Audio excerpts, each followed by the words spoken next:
Forged in the fires of revolution, tested on today's front lines of freedom. Before there was a nation, there was the United States Army. From the hallowed ground of Yorktown's first stand to the unwavering readiness at Fort Bragg today, and onward to West Point's next generation of leaders. For 250 years, one force has stood ready, unshaken, unmatched, unbreakable. And today, the legacy rolls on. This is the United States Army's 250th Anniversary Parade. Representing our joint forces, please welcome the Chairman of the Joint Chiefs of Staff, General Dan Kane.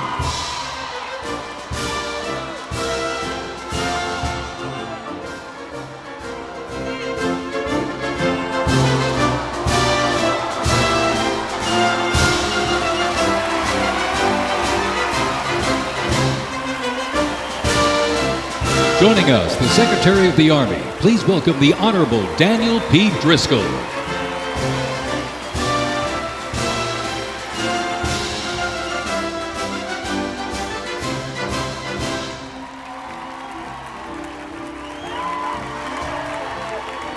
Ladies and gentlemen, please welcome the Secretary of Defense, the Honorable Pete Hegseth.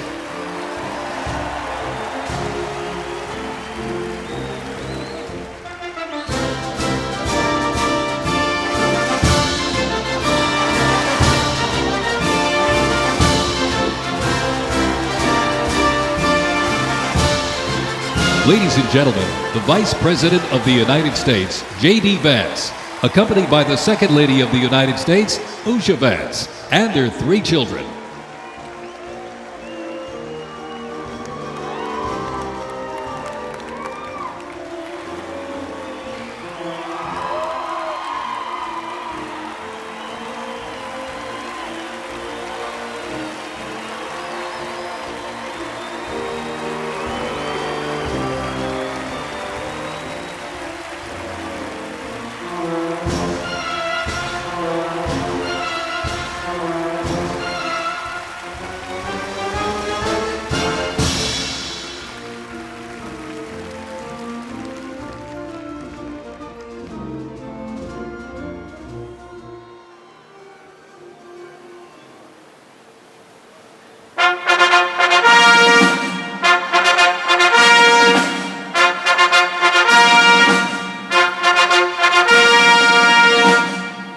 Ladies and gentlemen, please welcome the President of the United States, Donald J. Trump, and First Lady Melania Trump.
Ladies and gentlemen, to honor America, would you please rise for the singing of our national anthem?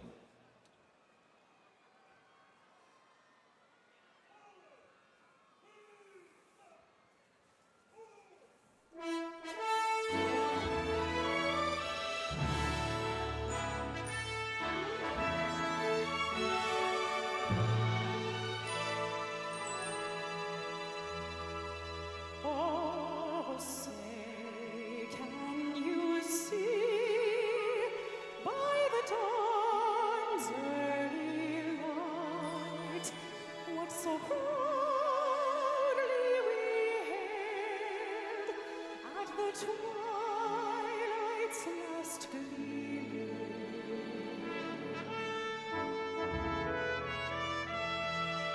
whose broad stripes and bright stars through the perilous fight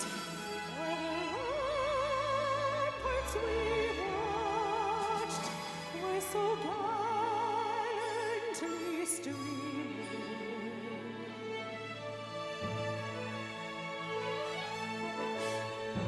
And the rockets red glare, the bombs bursting in air, gave proof through the night that our flag was still there. Oh, say does that star-spangled banner yet wave, o'er land of the free and the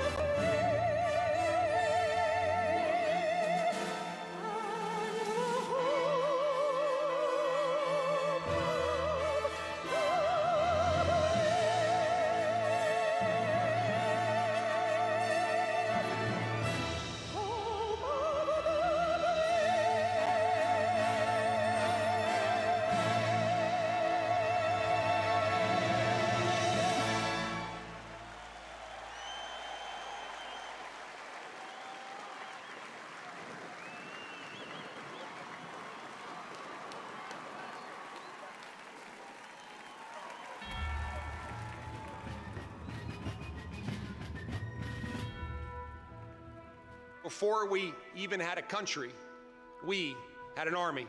They started as a small, unorganized group of shop owners and farmers, but they fought the most powerful army in the entire world to a standstill in Concord, Lexington, and Bunker Hill.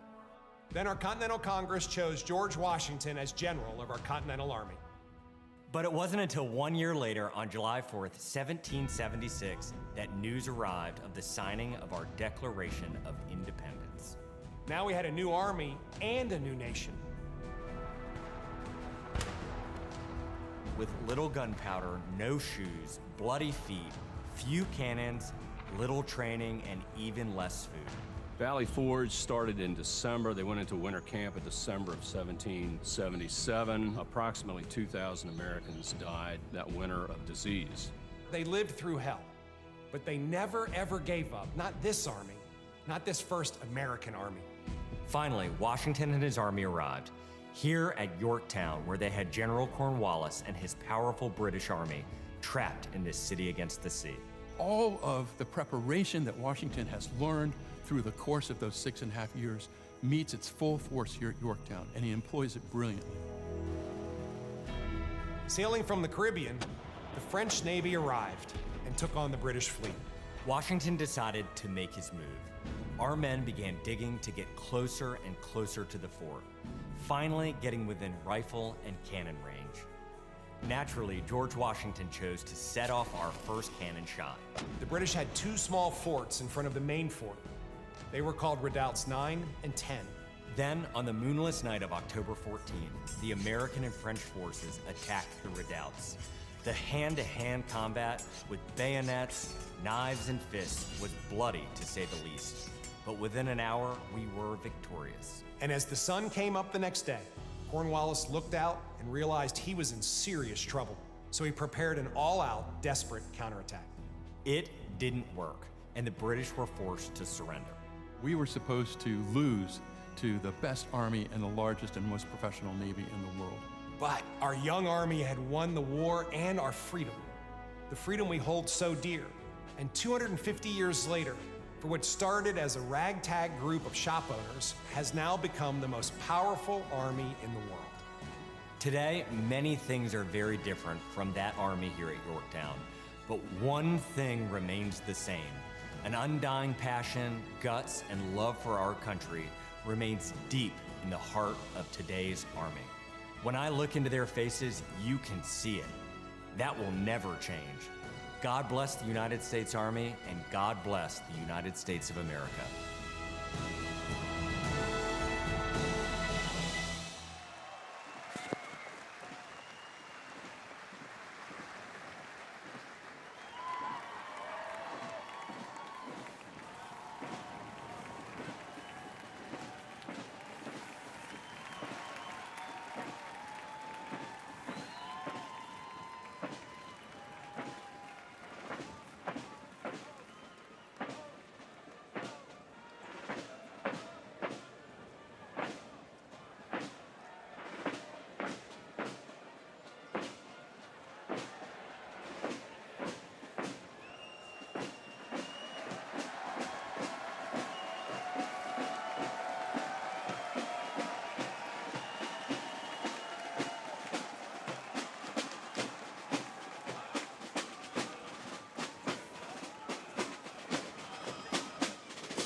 Ladies and gentlemen, our parade is officially underway.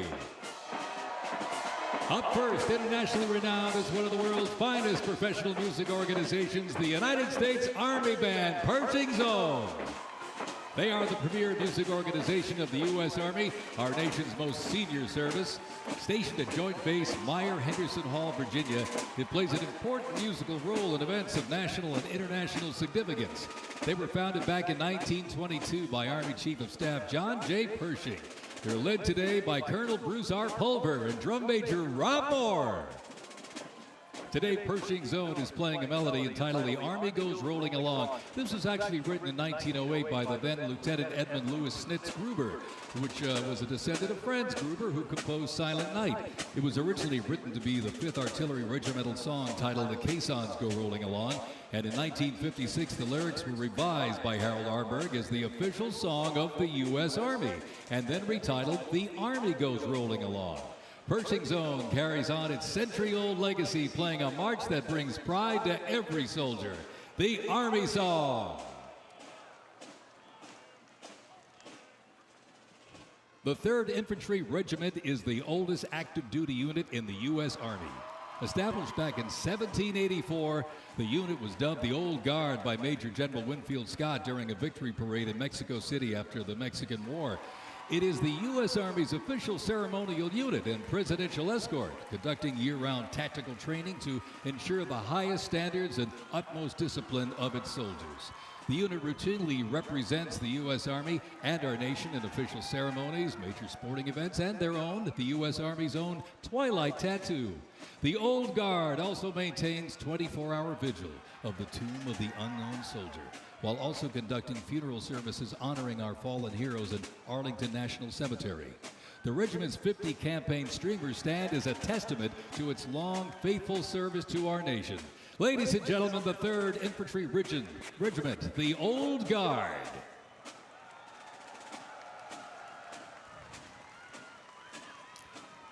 In 1775, the shot heard round the world at Lexington and Concord sparked a revolution, uniting 13 colonies and forging a continental army from farmers and frontiersmen.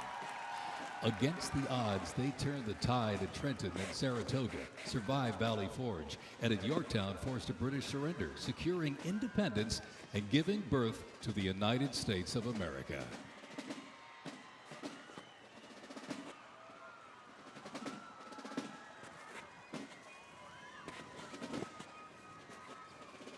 Before radios and field phones, sound was the signal. In the Continental Army, fifes and drums carried commands across the chaos of battle, telling soldiers when to advance, when to retreat, eat, even when to rest.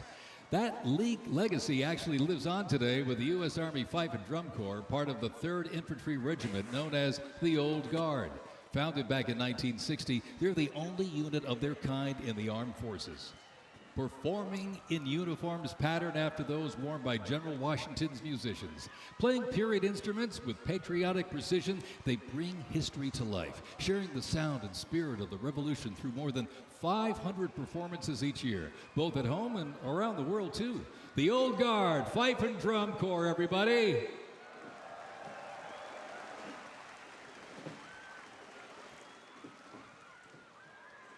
And now, from high above, ladies and gentlemen, celebrating 250 years, your United States Army parachute team, the Golden Knights.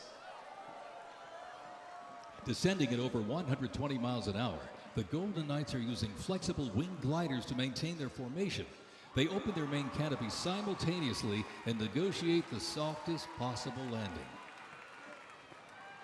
I'll tell you, they can't hear you, but they sure can see you. You can give them a great big wave, ladies and gentlemen. The Golden Knights, the finest parachuting team in the world.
Fort Sumter in 1861, a nation divided. Over 4 brutal years, nearly 2 million soldiers fought to preserve the Union. Among them, 5 future presidents and the first recipients of a brand new military decoration, the Medal of Honor. With independence won, our nation's westward expansion began. The Army moved in step, guarding settlers as native scouts lit the way. Immigrants joined the cause, and the Buffalo Soldiers etched a legacy of grit and honor across the American frontier.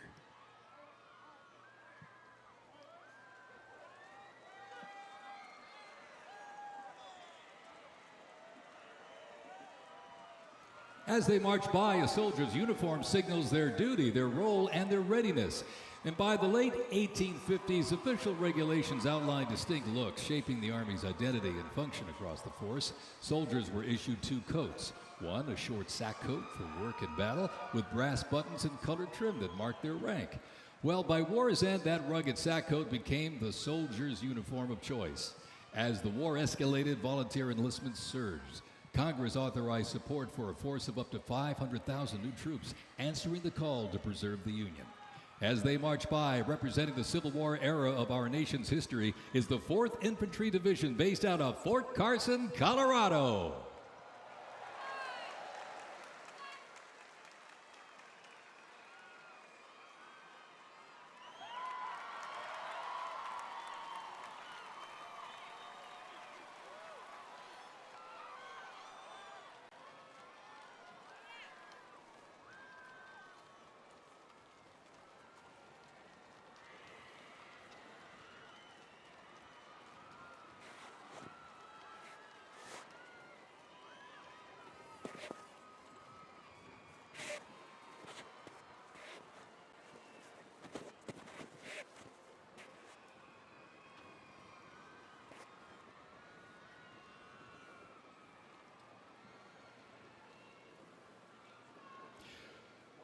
From Court Cavazos, Texas, home of legends, the 1st Cavalry Division rides with pride. Born from the thunder of horse cavalry traditions of the Civil War, the 1st team forged its reputation on the front lines of history. They stormed Manila with the flying column, charged into Pyongyang as the first to breach the line and face the brutal crucible of Ia Drang, the first of 13 named campaigns in Vietnam where they proved their mettle. Today, that same warrior spirit lives on. You'll know the name, and you'll know them by their iconic cav hats, elite soldiers, and cutting-edge equipment. Tough, fit, fearless. The 1st Cavalry Division is a lethal, disciplined force that stands ready to fight and win anywhere, anytime, and the legacy rides on. This is the Cav.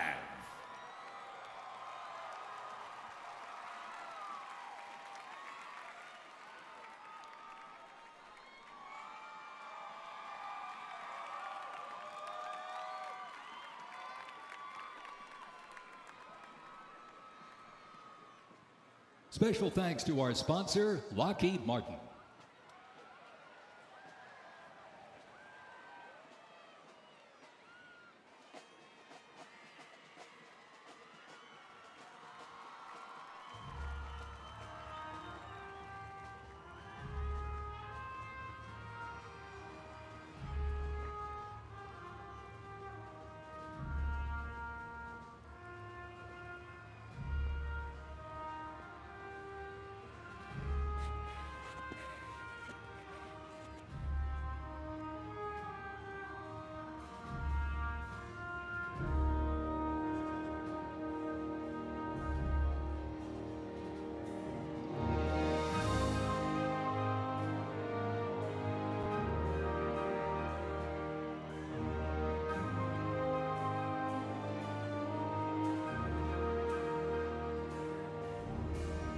In 1914, years of escalating competition between European alliances culminate in the outbreak of the First World War. The two sides engage in a savage war of attrition, defined by opposing trenches, barbed wire, poison gas, and mass casualties.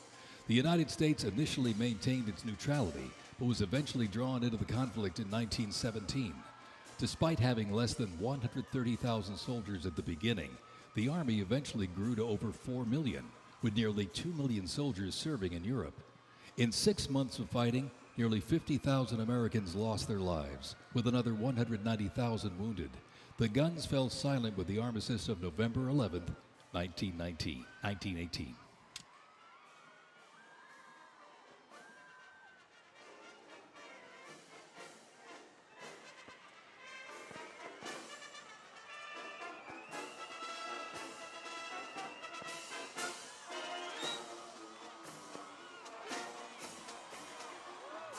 We continue on with more USA World War I rolling stock. This 1918 Dodge touring car was part of the legendary 1919 Transcontinental Convoy.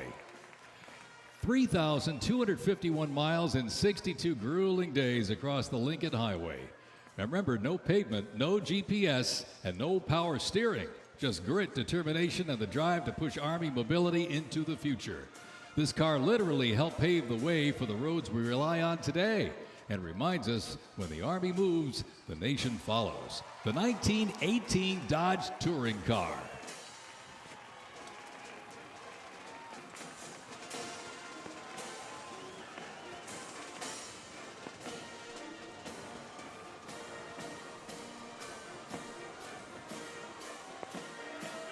Headquartered in New York, this is the 42nd Infantry Division Band.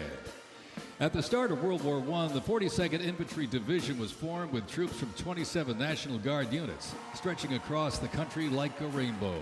Composed of skilled musicians from all walks of life and professional occupations, they perform a variety of musical genres. Though their mission is primarily a musical one, the members were ordered into active federal service back in 2004 in support of Operation Iraqi Freedom 3.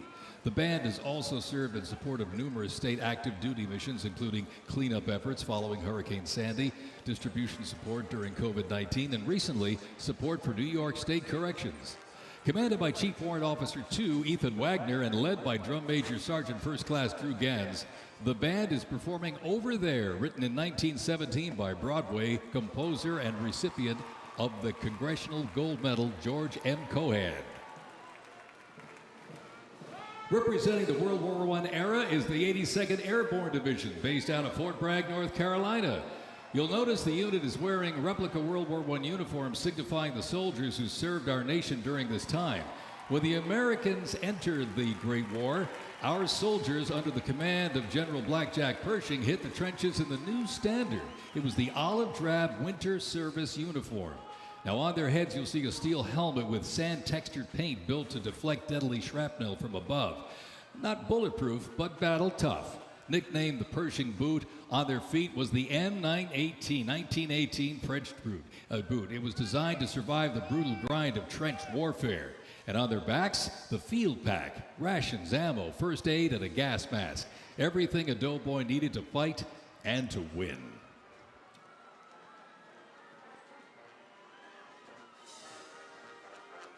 Incidentally, the 42nd Infantry Division was deployed to heavy combat abroad and then deployed again in World War II, ultimately liberating the Dachau concentration camp.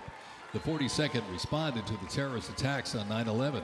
Later, with the war on terrorism, the rainbow stretched across the world again, deploying in Iraq and Afghanistan.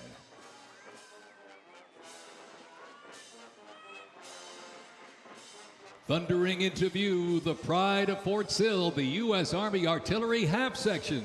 This is literally powered by horsepower and heritage. This elite ceremonial unit honors the legacy of the Army's horse-drawn artillery. With precision, discipline, and 6 majestic horses pulling a vintage 1918 caisson, the half section keeps tradition alive and rolling strong. Representing the power, pride, and precision of America's field artillery, this is Fort Sill's finest, ladies and gentlemen.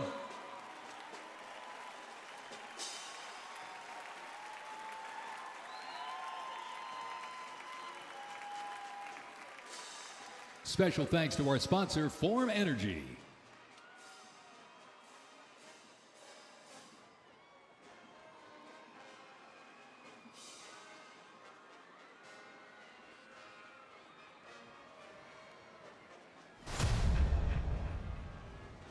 World War II, a global fight for freedom. In history's darkest hour, the United States Army was on the front lines. From the beaches of Normandy to the islands of the Pacific, the greatest generation faced down tyranny and turned the tide.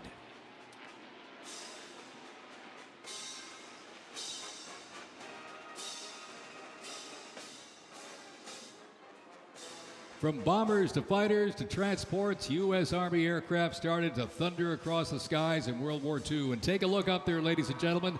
Flying overhead right now, they are fast, they are fierce, and famously used in the Doolittle raid over Tokyo. Leading up front, the mighty B-25 Mitchell. Up next, the Cadillac of the sky, the P-51 Mustang.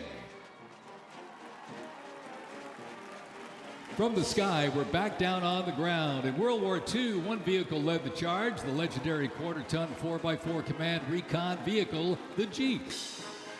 You might have a Jeep in your driveway, but not like this. The U.S. Army truck quarter-ton 4x4 command reconnaissance, better known as the Jeep, was an iconic vehicle of World War II and was the world's first mass-produced four-wheel drive vehicle.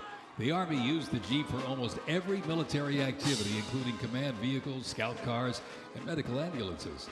Fast, rugged, the Jeep became a symbol of American ingenuity.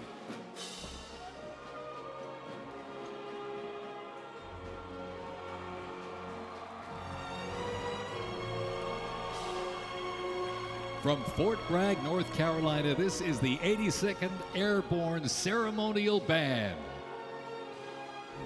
The 82nd received the nickname All-Americans after a contest as it represented the diverse origins of its members from every state. This name remains today symbolized by their iconic AA patch. Fort Bragg's finest, ladies and gentlemen. Give them a big round of applause, the 82nd Airborne Ceremonial Band.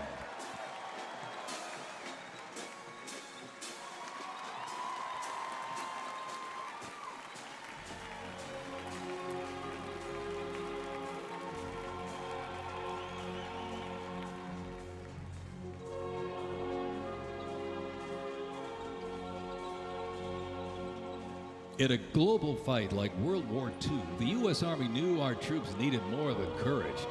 They needed innovation. Uniforms evolved for every environment, but olive drab remained the mark of the American soldier.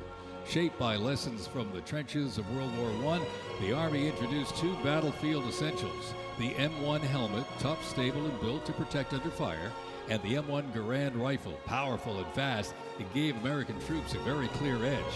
General George S. Patton called the M1 rifle the greatest battle implement ever designed, and history proved him right.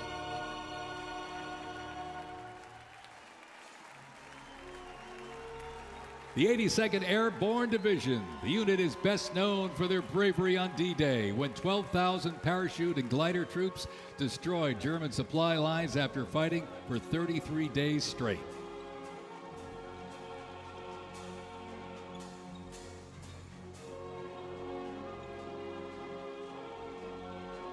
The 101st Airborne Division, based out of Fort Campbell, Kentucky, traces its lineage back to 1918 when it first established as the 101st Division. Known for their ability to rapidly deploy across the world, the unit has held a crucial role in operations since its inception. From parachuting behind enemy lines on D-Day to leading helicopter assaults in Vietnam, the 101st redefined modern warfare. In the 50s, the Screaming Eagles stood tall at home, protecting the Little Rock Nine during the fight for civil rights. In recent decades, they've been sent across the world with stints as far as the Middle East, where they took part in Operation Desert Storm and participated extensively in the war on terrorism in Iraq and Afghanistan. The Screaming Eagles continue to lead the way as tomorrow's division in today's Army.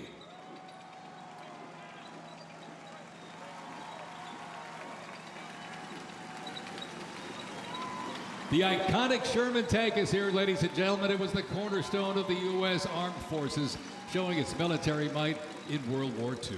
It became one of the most influential tank designs of the 20th century. The M4 tank was nicknamed the Sherman tank after Civil War General William Tecumseh Sherman. Actually, it was named by the British. With almost 50,000 produced during World War II, the Sherman tank was in active service until 1957.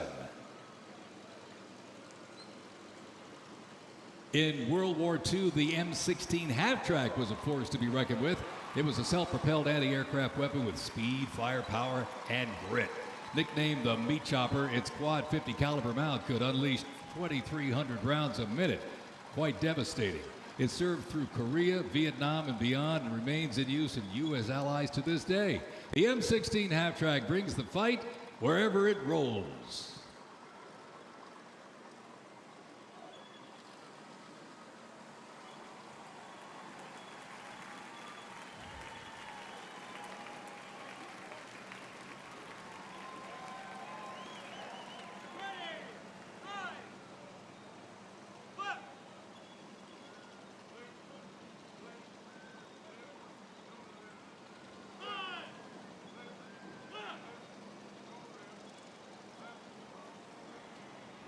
The U.S. Army Transportation Corps motto states, "Nothing happens until something moves."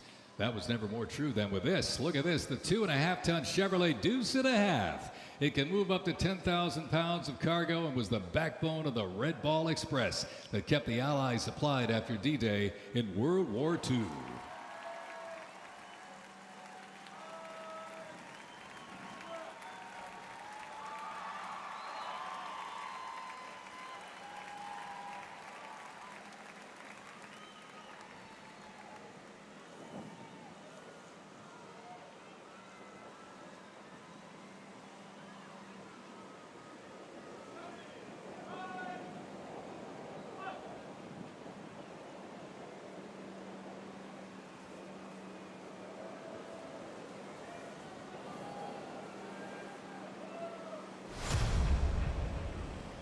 The Korean War, often referred to as the Forgotten War, began on June 25, 1950, with the North Korean Army's invasion of South Korea. A coalition of South Korea, the United States, and other United Nations members defeated the invasion and advanced into North Korea. The coalition fought and defeated two Chinese offensives in the spring of 1951. Armistice negotiations began shortly after that defeat in July of 1951 until the armistice was signed 2 years later in 1953. Combat consisted of small attacks, raids, and patrolling. During this war, the United States deployed approximately 6.8 million military forces to the Korean Peninsula.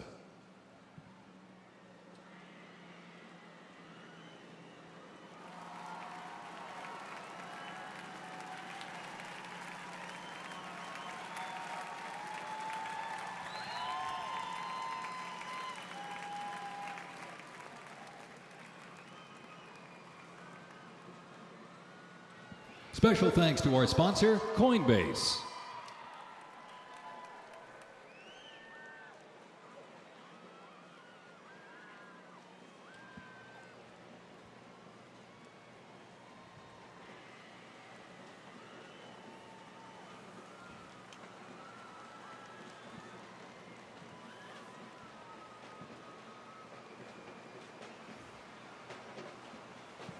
The M151 kept rolling along as the lightweight, high-mobility general-purpose vehicle replacing the famed World War II Jeep back in 1961.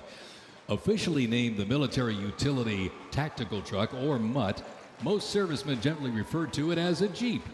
The vehicle spanned more than 40 years in 4 manufacturers and were everywhere that the Army was deployed.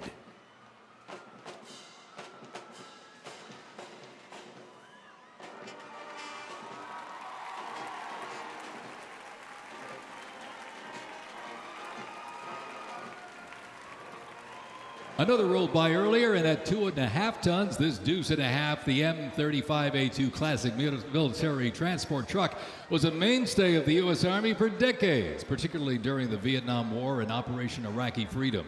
The deuce and a half proved its value moving cargo, supplies, and soldiers. Its capabilities include up to 5,000 pounds off-road and 10,000 pounds on-road, making it ideal for moving just about anything. In the jungles of Vietnam, the U.S. Army faced a new kind of war. Helicopters became the new workhorses of battle, delivering troops, firepower, and supplies into some of the most unforgiving terrain on Earth. This is the U.S. Army in Vietnam, the era of air mobility, fierce firefights, and unwavering brotherhood.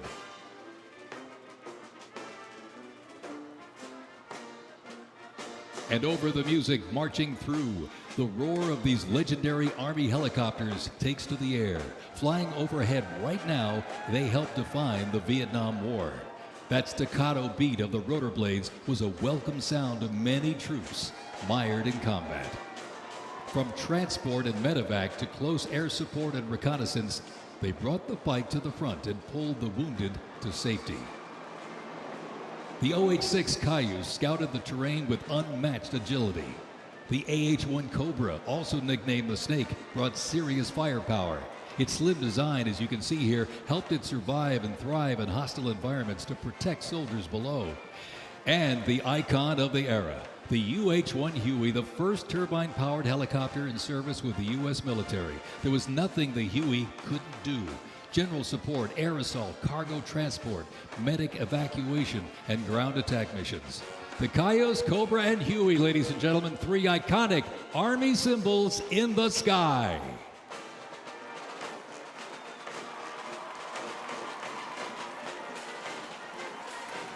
The 1st Cavalry Division Band, based out of Fort Cavazos, Texas, has played a vital role in U.S. military history. Since its origins back in 1855 as the band of the 2nd Cavalry, it has supported operations from the Civil War to Desert Storm. Over time, it's evolved into a powerful force using music to strengthen bonds between soldiers and engage with communities. From World War II in Korea to the Vietnam War in Bosnia, the 1st Teen Band has enhanced morale and upheld the division's enduring legacy. Today, the band continues its mission using music to shape perceptions, foster trust, and promote national Army and division interests. Standing ready to serve, it remains an enduring symbol of the 1st Cavalry Division's legacy and commitment to duty. The band performs Hit the Leather and Ride, a march composed by Captain Robert Meredith Wilson. This piece reflects the cavalry's transition from horses to mechanized warfare, capturing the speed, the resilience, and the tradition of the division. From Corcavazo, Texas, everybody, the 1st Cavalry Division Band.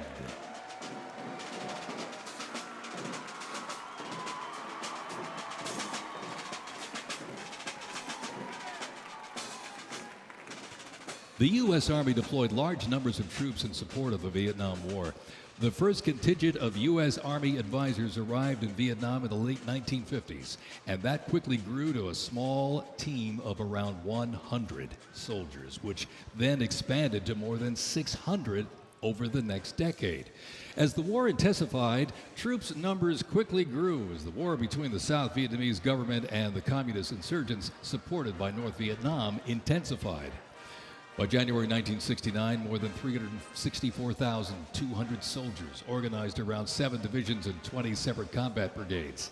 The United States began withdrawing its forces in July of 1969, and the last Army combat unit left South Vietnam in August of '71. The last U.S. combat soldier came home March 1973, while a small number of non-combat personnel remained until April 1975.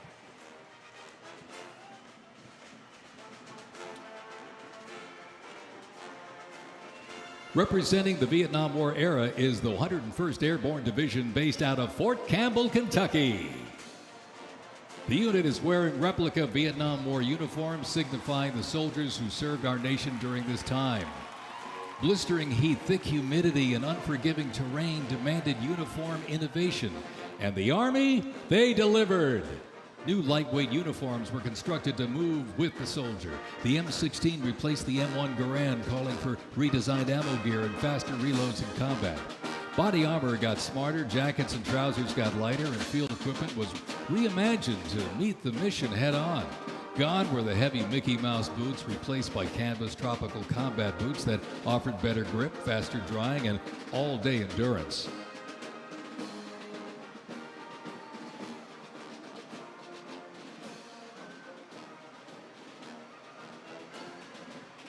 Special thanks to our sponsor, Oracle.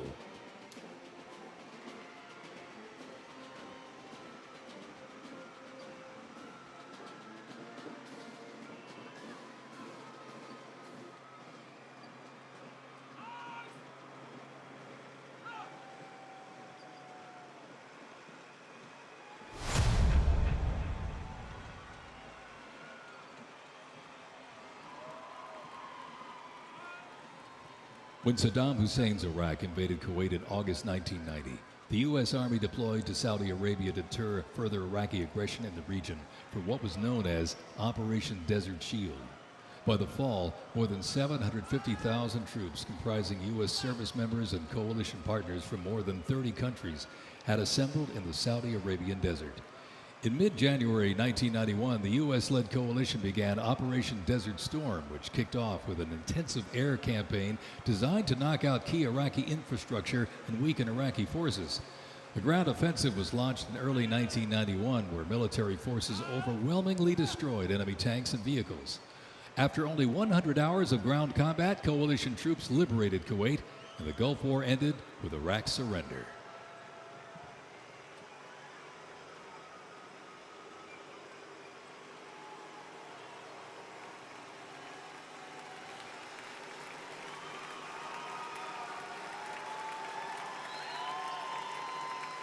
From Fort Riley, Kansas, this is the 1st Infantry Division, one of the Army's most storied divisions.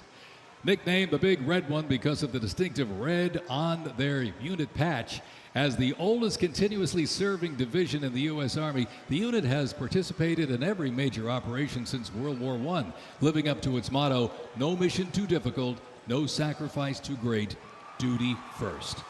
The 1st Infantry Division was originally established as the 1st Expeditionary Division in 1917 and spearheaded the American Expeditionary Forces in France during World War I. In World War II, the Fighting First stormed Omaha Beach on D-Day and liberated Nazi concentration camps. The highly decorated unit has had 37 members of the Big Red One awarded the Medal of Honor. In Washington, D.C., the 1st Division Monument stands in President's Park, memorializing those who died while serving in the 1st Infantry Division. Ladies and gentlemen, they are the Big Red One, the 1st Infantry Division.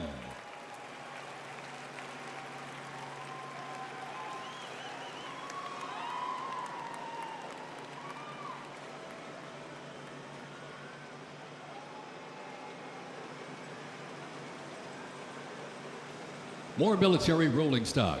During Operation Desert Storm, the M2 Bradley fighting vehicle proved its value on the battlefield. It is fast, it is tough, and it is lethal. Named for General Omar Bradley, a leader from West Point's famed class of 1916, the Bradley was built to carry troops into combat with protection and power. Armed with a 25mm chain-driven cannon and twin tube-launched optically tacked wire-guided missiles, it played a critical role in clearing the way during the ground assault into Iraq. While the Paladin looks and sounds like a tank, it is technically a self-propelled howitzer and was first introduced back in the 1960s. Over the years, it's been upgraded to perform in versatile battlefields from Vietnam to the Soviet Union to Iraq.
In the Gulf War, no division hit harder or moved faster than the 1st Armored.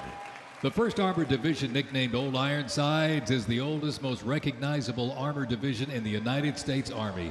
As part of the buildup for World War II, cavalry and reconnaissance units were brought together to form the 1st Armored Division in 1940. In the Gulf War, no division hit harder or moved faster than the 1st Armored. Old Ironsides really led the way. During Desert Storm, they engaged in some of the largest tank battles in Army history that were decisive victories, shattering enemy formations. Based in Fort Bliss, Texas, America's Tank Division is currently supporting missions in 20 countries across 5 continents. From World War II to today, Old Ironsides remains battle-proven and always ready.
First used in Operation Desert Shield and Desert Storm, the M119 howitzer brought precision firepower to the front lines.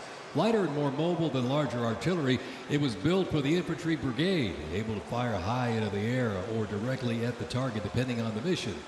Whether used in battery formation or as a standalone support weapon, the M119 delivered reliable, responsible fire when it mattered most. Still in service today, including on the front lines in Ukraine, it remains a trusted part of the Army's arsenal.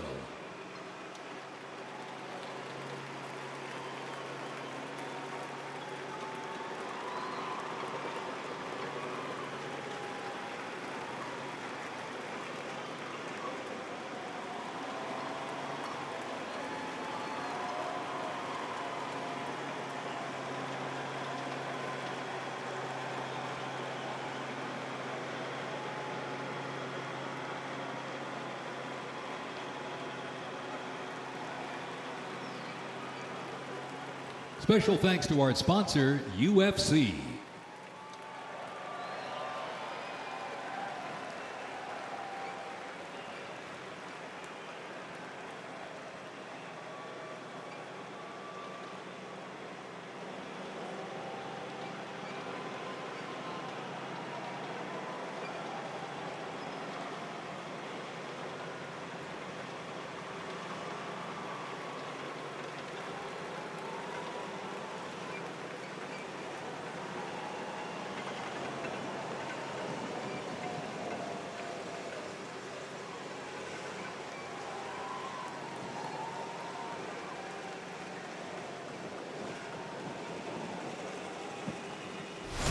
On September 11, 2001, terrorists destroyed the World Trade Center in New York City and struck the Pentagon in Washington, D.C. using commercial airliners. In response, the U.S. launched the global war on terrorism. The U.S. would stop potential threats around the world and take the fight to terrorist groups and the nations that back them. The Army immediately deployed forces to Afghanistan to destroy Osama bin Laden's al-Qaeda terrorist organization and depose his sponsors, the ruling Taliban. The 2003 President Bush expanded the war to Iraq. Soldiers and other armed services overthrew Iraq's dictator Saddam Hussein. The fight to stabilize Iraq and prevent terrorist groups from overthrowing its new government continues to this day. The campaign in Afghanistan lasted until 2021 when U.S. forces withdrew and the Taliban returned to power. Over the course of the two-decade conflict, over 2 million servicemen and women, less than 1% of the American population, deployed in support of the global war on terrorism.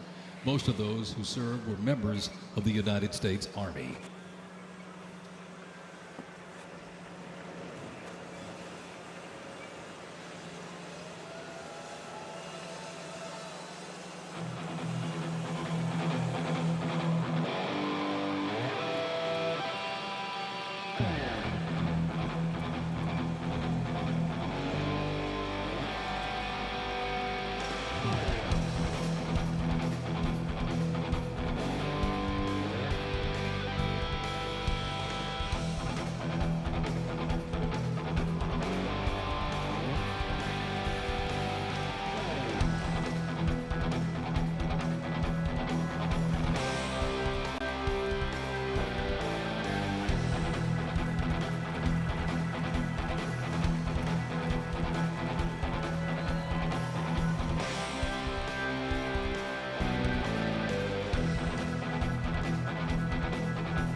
The global war on terrorism saw the introduction of a range of new technologies on the battlefield. The 8-wheeled Stryker Armored Combat Vehicle is the first new military vehicle to enter service in the U.S. Army since the Abrams tank back in the 1980s. The vehicle was developed to fill a gap in the Army's inventory between a lighter infantry and heavy armored unit.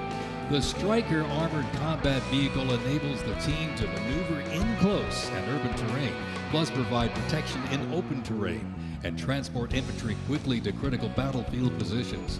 The first Stryker vehicles were fielded back in 2002 with the 1st Stryker Brigade combat team deploying to Iraq in 2003.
U.S. Army Rangers, predating the Revolutionary War, fought in the War of 1812 as part of the regular Army and patrolled the frontier from Ohio to western Illinois on horseback and by boat, with the likes of Daniel Boone and Abraham Lincoln in their ranks.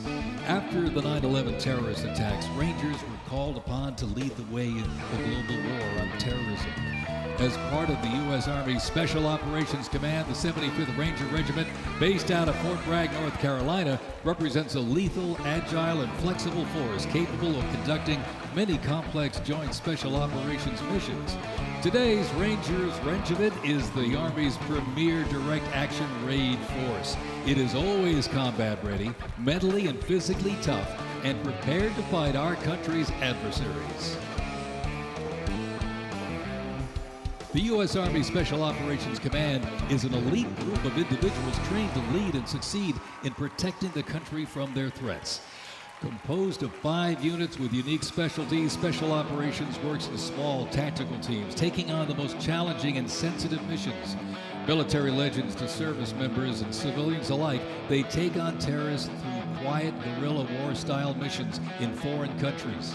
Ladies and gentlemen, the U.S. Army's Special Forces.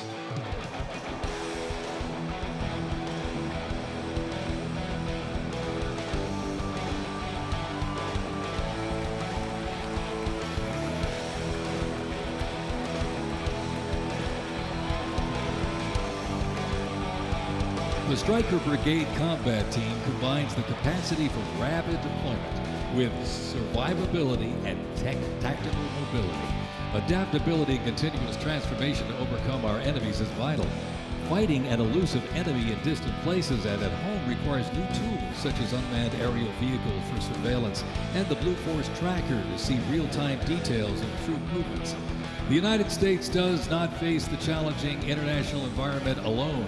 Our network of allies and partners is an advantage that our adversaries can never hope to match. Over 80 nations have fought alongside the United States or assisted it during the global war on terrorism.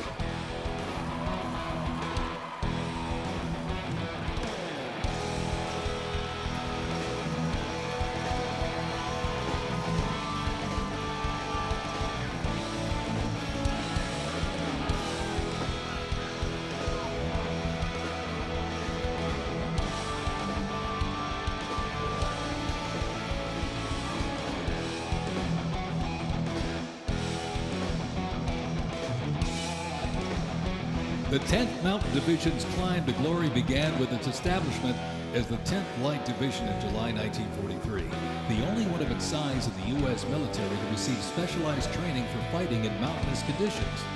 After periods spent inactive as a training division and as a standard infantry division, the unit returned to its roots in 1985 when it regained its Mountain Division designation. In the 1990s, the division participated in numerous humanitarian and peacekeeping operations. During the War on Terrorism, the 10th Mountain Division proved their mettle as light fighters through repeated deployments to Afghanistan and Iraq. Now, since 2002, the 10th Mountain Division, based out of Fort Drum, New York, has been the most deployed regular Army unit. Its combat brigades have seen over 20 deployments to both Iraq and Afghanistan in support of Operation Iraqi Freedom and Operation Enduring Freedom. To show America's military might, they have one purpose: to deter war and, if ordered, defeat the enemies of the United States of America. They are the 10th Mountain Division.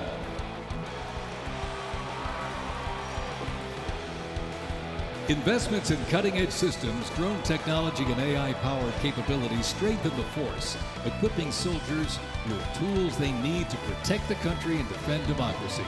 The Army has 8 Stryker Brigade combat teams, 6 in the active component and 2 in the National Guard.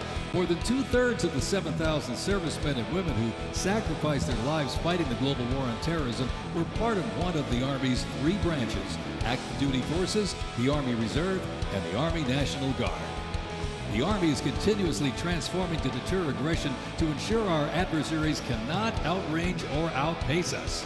This transformation is not just about adapting, it's about maintaining dominance, ensuring that America's Army remains unmatched in its speed, flexibility, and ability to support the nation's strategic priorities.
Special thanks to our sponsor, Palantir.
Today, the U.S. Army's mission is to deploy, fight, and win our nation's wars. How? By securing ready, prompt, and sustained land dominance by Army forces across the full spectrum of the conflict as part of the joint force.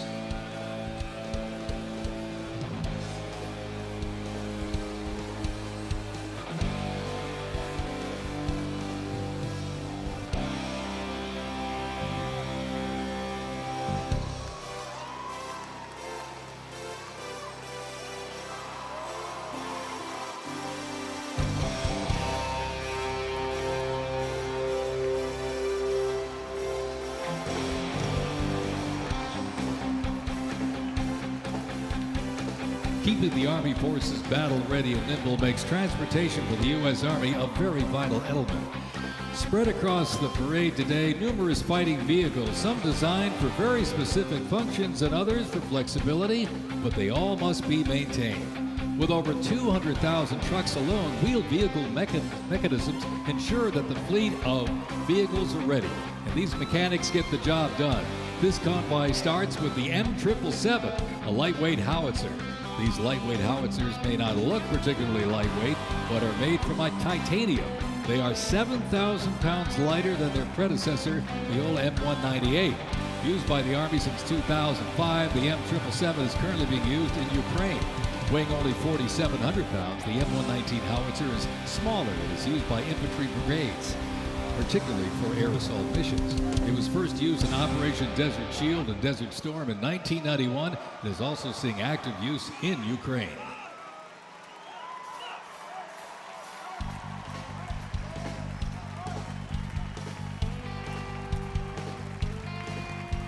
The 7th Infantry Division, stationed at Joint Base Lewis McChord, has been seeing continuous combat action ever since activation in World War I.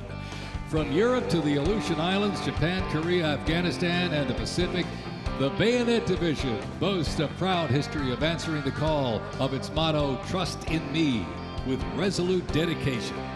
Sent to deployments and conflicts around the globe since it was founded, the division returned to Fort Lewis in 1971, its first time on American soil since 1934.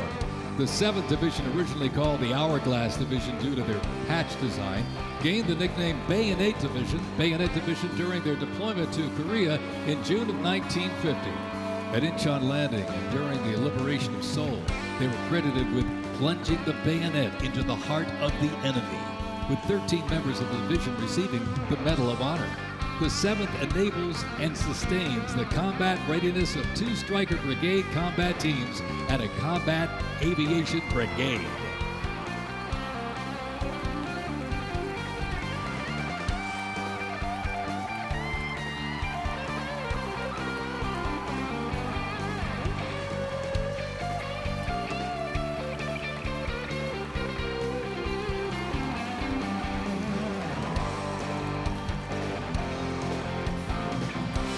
With the American soldier, the cornerstone of everything the Army does, we are continuously transforming. Army careers span the spectrum from attorneys to astronauts and mechanics to engineers. The Army's greatest asset is our people, the finest men and women our great nation has to offer, with a myriad of talents that make us stronger. Aside from its people, the Army's next greatest asset is its technology and equipment. Coming up next, these vehicles offer a glimpse of what the Army employs for readiness and battle.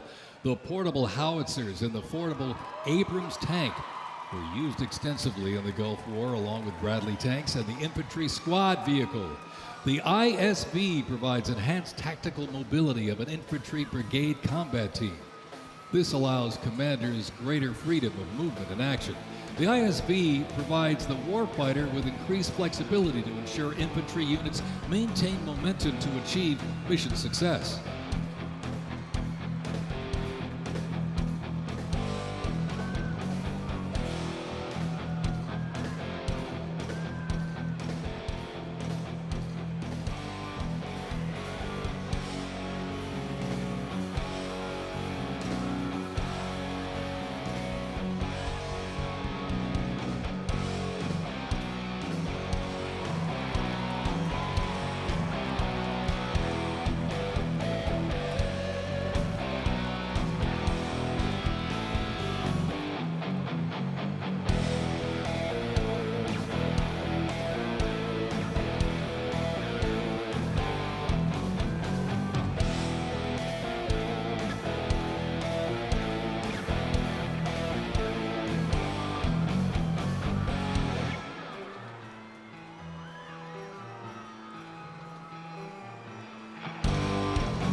When duty calls, U.S. Army soldiers don't just answer, they lead.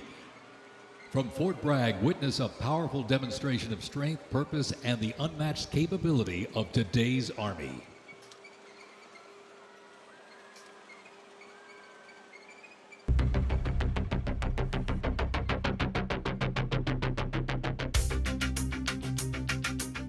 The Army has made me see my potential, and I feel like it's molded me into a better person.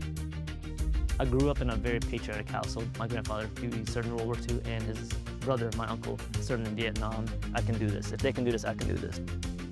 When I was born, my dad was still serving in the military, and him coming home in his uniform, I'm like, yeah, I want to do that. Ready for takeoff. My motivation, I think it follows in line. I think with what my family's done is kind of a sense of duty to serve our country and give back since it's given us so much. I'm a very, let's say, timid person, but definitely helped me become a more confident person.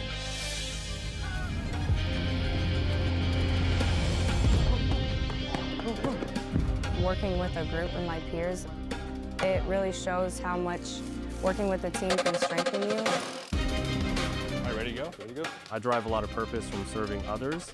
I think serving something bigger than myself gets me out of bed every day. If you power it up, keep up.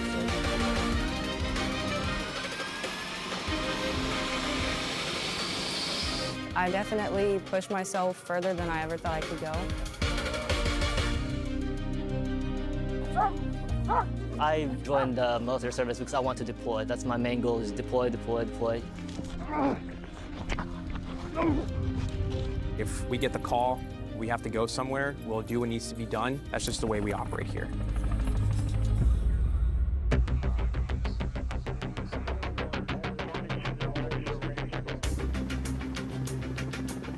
This is one of the few jobs in the nation where we all take an oath to say, I'm willing to put my life on the line for you, and they're willing to put their life on the line for me.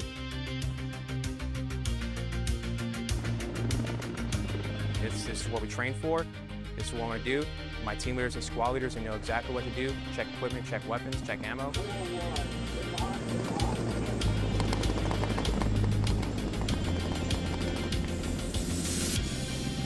We're always ready to deploy within 18 hours and handle the mission at task.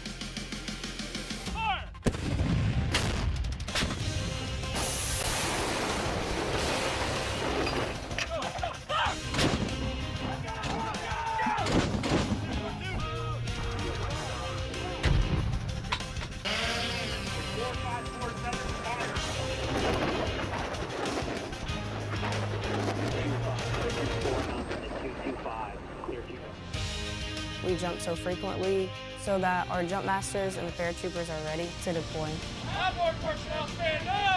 I'm very passionate about being a jump master. The paratroopers, they see you and, you know, they believe in you. I love to instill that confidence with my passion into those paratroopers. It's a rush. It's great. Drop them clear for personnel drop.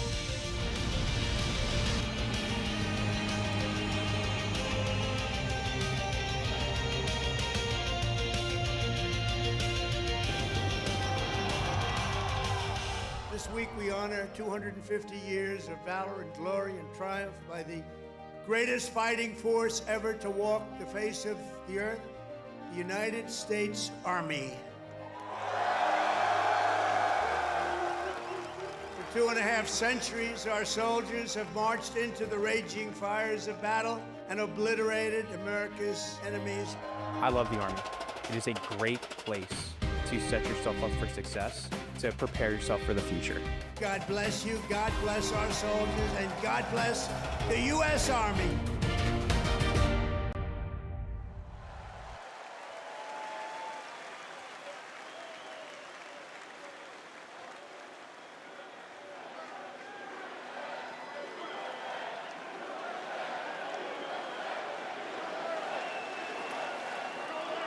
Joint Base Elmendorf-Richardson, Alaska is the home to America's Arctic Angels, who execute expeditionary operations worldwide, conduct multi-domain operations in the Indo-Pacific Theater and the Arctic, and on order decisively defeat any adversary in extreme cold weather, mountainous and high-latitude environments through large-scale combat operations. The Angels are the Army's only Arctic division.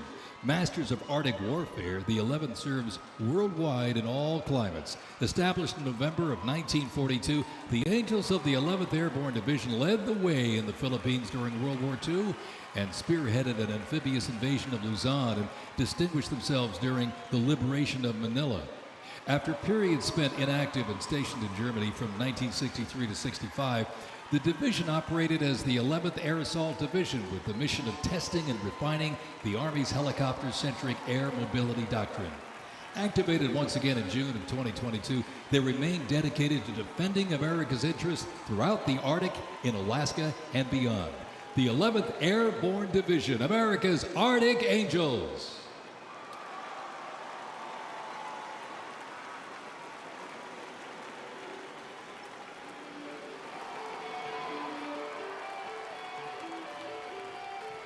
Requiring ongoing maintenance in the field and on base because nothing happens until something moves, wheeled vehicle mechanics supervise and perform maintenance, repair, and recovery operations on vehicles that serve the Army in a variety of mission-critical roles.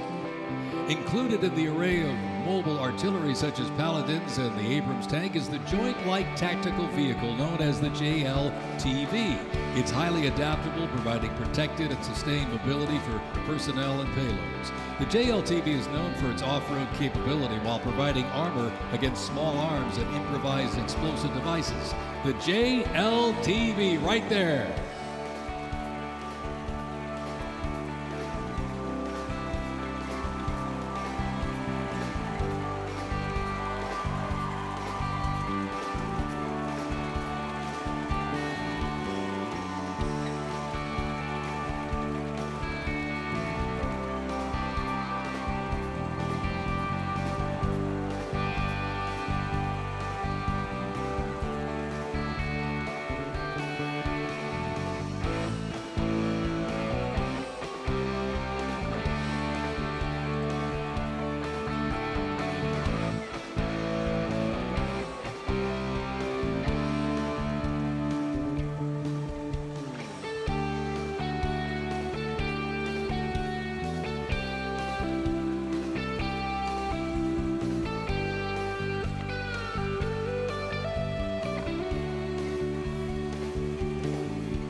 The U.S. Army Reserve is inseparably linked to America's long-standing citizen-soldier tradition.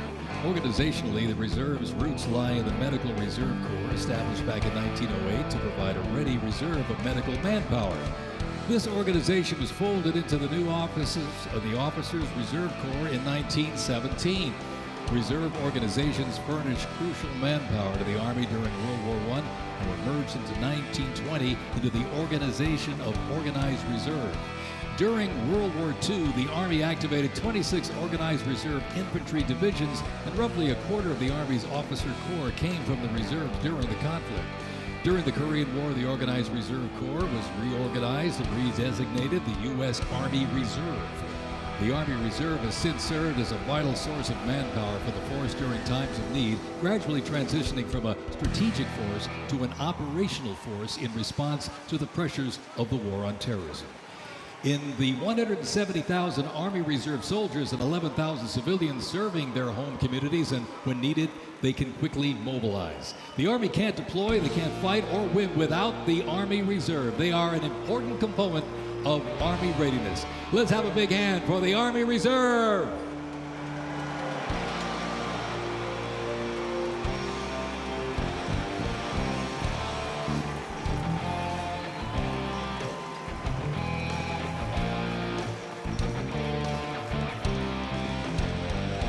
Today and tomorrow's Army looks to increase safety and survivability, create efficiency, and streamline processes. The Stryker is a great example of assessing evolving needs and developing the solution. Strykers provide a balance between heavy armor and infantry brigade and combat teams.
When Americans hear the name Bastogne, they remember one of World War II's most heroic defenses, the Battle of the Bulge.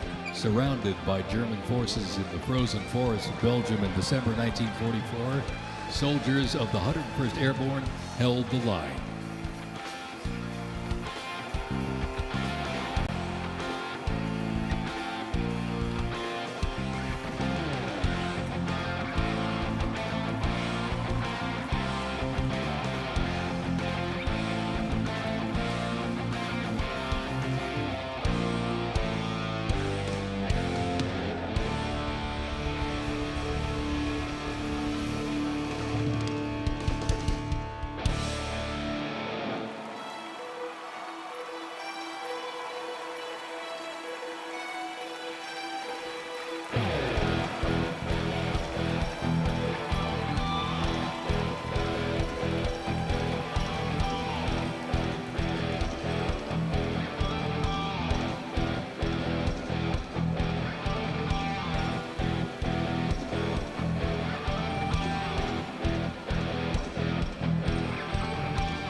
The unit before you is a platoon from the multi-purpose company's 2nd Battalion, 327th Infantry Regiment, 1st Mobile Brigade, 101st Airborne Division, Bastogne. They are showcasing the Army's Transformation in Contact Initiative, a program that allows the Army to rapidly test, evaluate, and equip our soldiers with the newest technologies. Modern, mobile, and mission-ready, the Bastogne Brigade continues to adapt to new threats while staying rooted in the fierce resilience that defined its birth. They are carrying the next-generation squad weapons, the XM7 and XM250, both equipped with the XM157 optic. The vehicles are the infantry squad vehicle, a new mobility asset that can rapidly move through most terrain types. The trailer is the S-MET, and it's capable of carrying heavy loads under its own power through restrictive terrain. This platoon is equipped with 3 types of small unmanned aerial systems. They are the Ghost X, located on the S-MET, the C-100, and right above us there, the X-10D, which are flying above the formation right now.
The Bradley fighting vehicle has proved itself to be lethal and survivable in multiple theaters since it first fielded back in the 1980s. Designed as a troop transport tank killer and to match speed with an Abrams tank, the Bradley is a fierce fighting machine. The Bradley accompanies American troops often with the M1A1 Abrams tank nicknamed the Beast and Whispering Death because of its firepower, accuracy while moving, and its stealth. Together, they offer mobility and firepower, a fearsome combination.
And high in the sky, the AH-64 Apache. It's the premier attack helicopter in the world. The Apache entered service in the mid-1980s and continues to evolve and modify to meet worldwide threats. It can deliver intense fire on the battlefield with an array of aerial rockets, guided Hellfire missiles, along with 30-millimeter cannon fire. The aircraft you see here is configured with a sophisticated targeting radar system and can operate in poor visibility and in the black of night. With more than 1,280 aircraft in operation accumulating over 5 million flight hours, 1.3 million of which have been in combat, the AH-64 Apache represents the backbone of the U.S. Army's attack helicopter fleet and a growing number of international defense forces.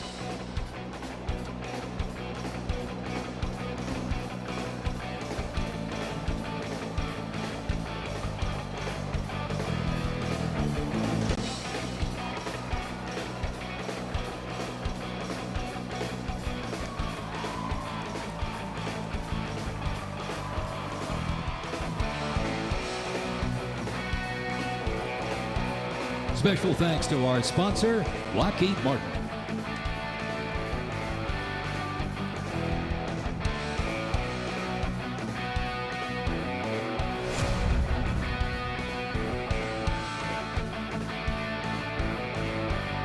Now, let's roll on to the future of Army readiness. The Army Research Laboratory robot dogs reflect the latest in Army innovation. Look at this. Much like a true canine, these robots can go where soldiers cannot. They have increased mobility, improved tactical awareness, reduced risk to soldiers, and enhanced teamwork. Replacing soldiers, robot dogs can explore terrain that may be difficult for soldiers to traverse, dispose of explosive ordnance, and act in defensive posture or aggressive capacity when armed.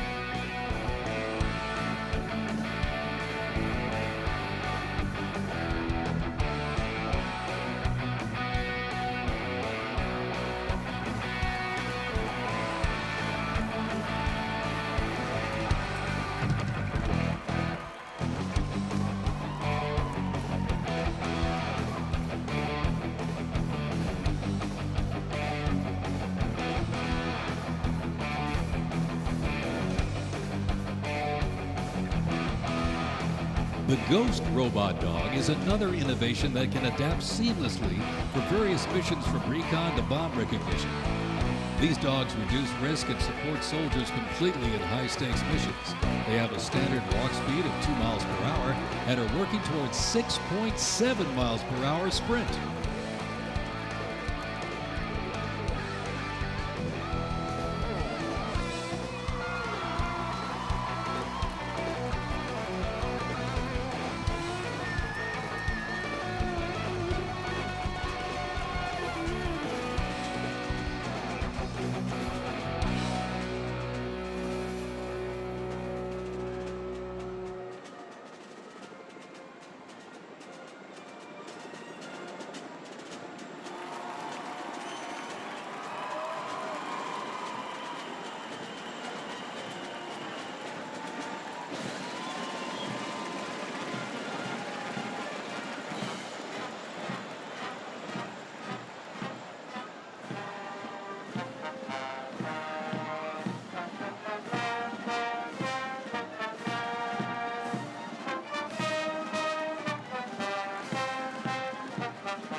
As the oldest continuously serving Army band and the oldest unit at West Point, this is the United States Military Academy Band, ladies and gentlemen. The West Point Band traces its history to a single drummer and fifer appointed by George Washington during the American Revolution. Over the next 2 centuries, this band evolved into one of the most capable and versatile performing groups in the world.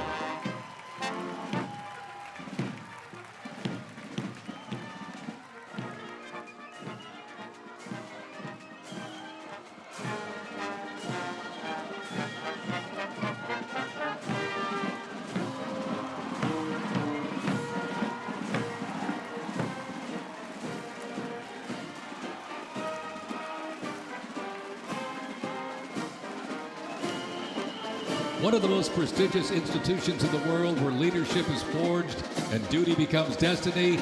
This is West Point, where Army leaders are made. With the motto of duty, honor, and country, West Point trains the best and brightest to serve their country as Army officers. Founded back in 1802 by President Thomas Jefferson, West Point is the home of the Long Gray Line, a legacy of courage and excellence that includes 77 Medal of Honor recipients, 2 U.S. presidents, Grant and Eisenhower, and numerous generals, including John J. Pershing, Douglas MacArthur, and Norman Schwarzkopf.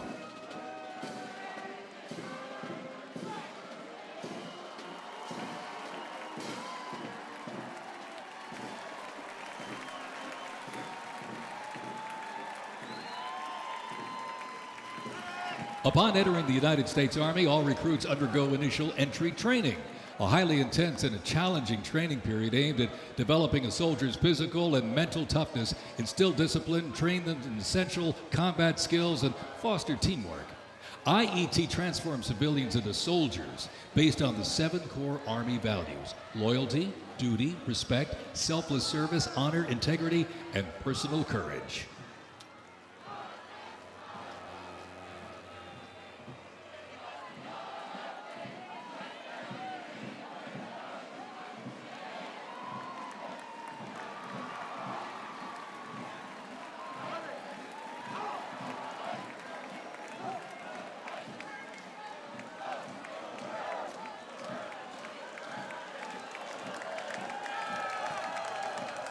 The Virginia Military Institute, on a mission to produce citizen soldiers, men and women educated for civilian life, prepared to serve their country in the armed forces.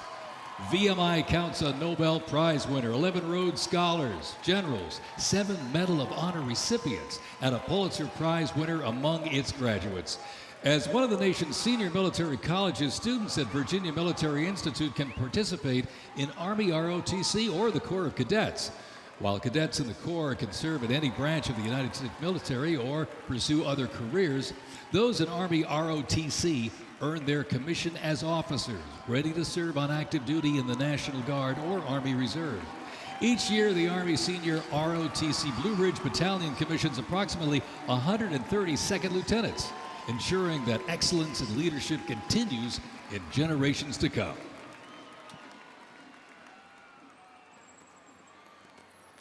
The Citadel, the Military College of South Carolina, offers students the opportunity to participate in Army ROTC or the Historic Corps of Cadets. Founded in 1842, the Citadel is the 3rd oldest of the senior military colleges and is known for its Corps of Cadets living and studying under a classical military system that makes leadership and character development essential. While military service is not required in graduation, more than 120 students earn their commission each year through the Army Senior ROTC Palmetto Battalion, playing a vital role in shaping the future.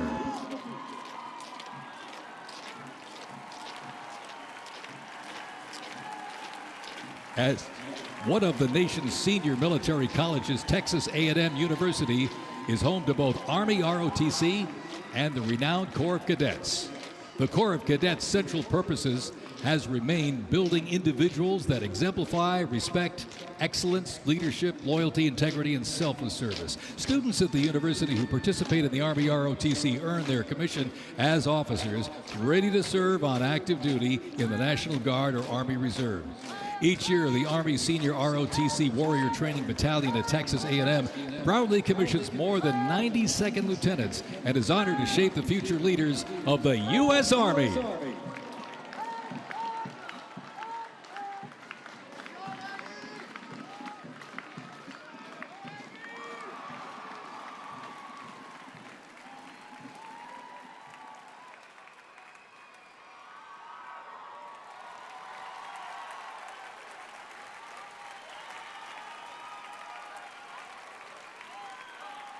In a powerful display of commitment, these future soldiers will raise their right hand and take an oath of enlistment, pledging to serve our nation. This joint formation is proudly led by the Joint Task Force, National Capital Region, and the Military District of Washington Retention Team.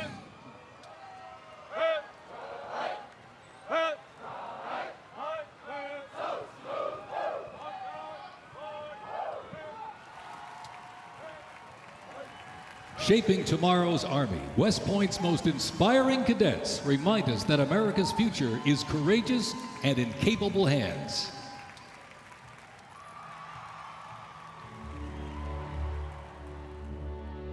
The pride to serve my country knows that I'm doing it not for myself. Every day I put on the uniform, I'm not just representing Caroline Robinson. I'm representing my company here at the Academy. I'm representing West Point. I'm representing the United States Army, and ultimately, I'm representing the United States of America. I really came to West Point because belief in the American dream and giving back to our country. You're a part of something that is much bigger than yourself. You're a part of a tradition of excellence and a legacy that's connected not only to the Academy, but to the American Army. I'm surrounded by people who want to make themselves better and serve our country. Excellence is their baseline, and that to me is what it means to be a West Point cadet. From the earliest days of our nation, this supreme tradition of American military service has been passed down from soldier to soldier and generation to generation, and it's a beautiful thing to watch. My brother preceded me here, and originally I didn't really know what West Point was until he came. But when I saw the mission that they were committed to, of upholding the principles of American democracy and protecting the Constitution, I knew it was somewhere I had to be. Every time that we lived outside of the United States, I always developed this sense of gratitude and pride of being an American, and I wanted to give back to my country what it gave to me. And it wasn't until I zipped up the blouse and I put the belt on for the first time that I realized that I was going to be serving my country, and it felt right. West Point was the place that I needed to be, and more importantly, the Army was where I wanted to be. I just looked to the left and right over basic training and realized that we all had the same American patch on our shoulders, that we're all fighting for the same thing. I mean, there was no better feeling in the world knowing that every single person around you is committed and willing to die for that mission. You came for excellence, you came for duty, you came to serve your country, and you came to show yourselves that you are among the smartest, toughest, strongest, most lethal warriors ever to walk on this planet. What excites me the most about my future in the Army is the opportunity that I'm going to have to give back to the American soldiers that I'm going to be leading. Because ultimately, they don't get to choose. And to me, it's that burden of responsibility to be the best leader. And as a young officer, that's going to be exactly what I get to do. I was the cadet basic training first detail for the first 3 weeks. And I got to see the new cadets come in from their families' homes and being in process on their very first day and watching them grow so quickly. I would do all the formations, and I looked out at these 1,000 new cadets, people who just come out of high school. They were completely different people. I don't think there's another institution in the country like West Point where the student body is so committed to furthering the mission of America and ensuring our democracy and freedom for generations to come. I'm really surrounded by the best of the best, and that's when I realized this is a place that I absolutely want to be. West Point itself is an amazing institution, but it only provides opportunities. The people here have to choose to take those opportunities and grow and lead and serve. And the people here want to do that. And I'm proud to be a part of that. And I would tell any high schooler who is considering it, you won't regret it.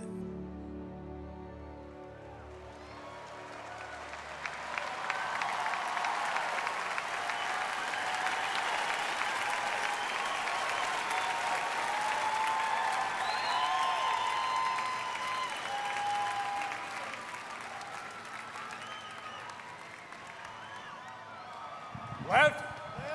Pace. Mr. President, First Sergeant Norton reporting for duty, sir. Ready to commence the ceremony as directed. I state your name. I Do solemnly swear that I will support and defend the Constitution of the United States of America against all enemies, foreign and domestic, that I will bear true faith and allegiance to the same, and that I will obey the orders of the President of the United States and the orders of the officers appointed over me according to regulations and the Uniform Code of Military Justice. So help me God. So help me God. Congratulations, congratulations. Welcome to the United States Army, and have a great life. Thank you very much. Have a great life. Thank you.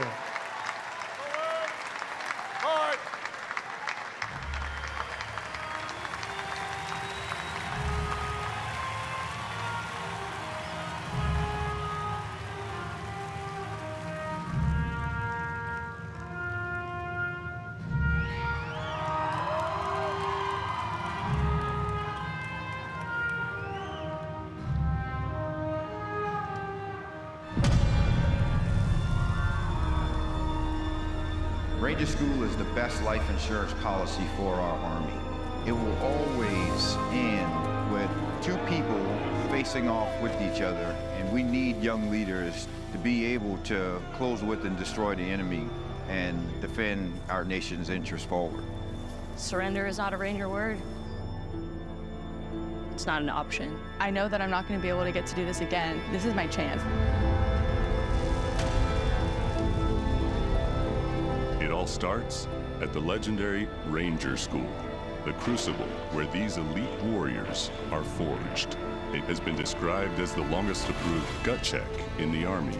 Over 62 days, students will patrol hundreds of miles over mountains and through swamps under the crushing weight of their equipment. All the while, they are deprived of both food and sleep, forced to perform at the very edge of their physical limits. But it's not just the physical challenges that make Ranger School so intense. The mental strain will break these soldiers down to their core. If I have a come-to-God moment, I have to take my PC off my patrol cap.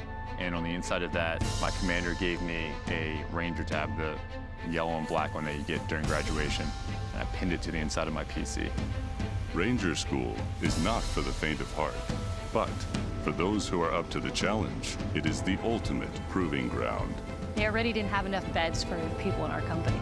And our eyes reminded us that we don't have enough beds because there's not going to be this many people by tomorrow. Just a slight reminder that there's too many of you anyways, and not all of you are going to pass. Rangers, if you don't figure it out, you're about to get another casualty. It's completely different than what people would think Ranger School is like, but you can't put that into words, so it's hard to tell somebody something that you have to experience for yourself. They got a saying, it's called as the tab turns. So Ranger School is continuing to change and to develop, but at the end of the day, it is the same, right? They're always gonna put you in scenarios that is gonna test with your ability to actually make decisions on the ground. As you go through Ranger School, it is a gut check. It's gonna check you out. And what's gonna get you through it is whether you have it or not. Thousands and thousands of soldiers train all their lives to come here, prepare themselves to come to Ranger School, and only a few hundred leave here every class with the tab. It's not for everyone. I'm not gonna leave until I get it, so just buckle down, stop complaining, and just get the job done.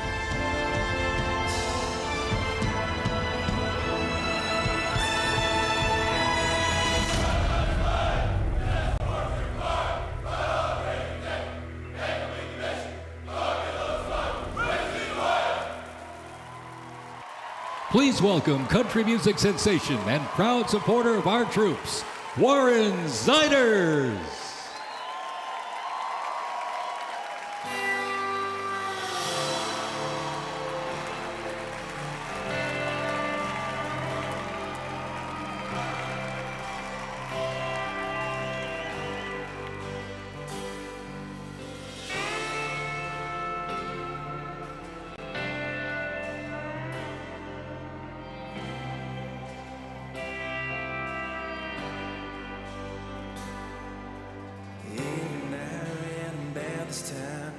Like she knows I'm lonely. Rolls up when the wine's gone like a record on repeat.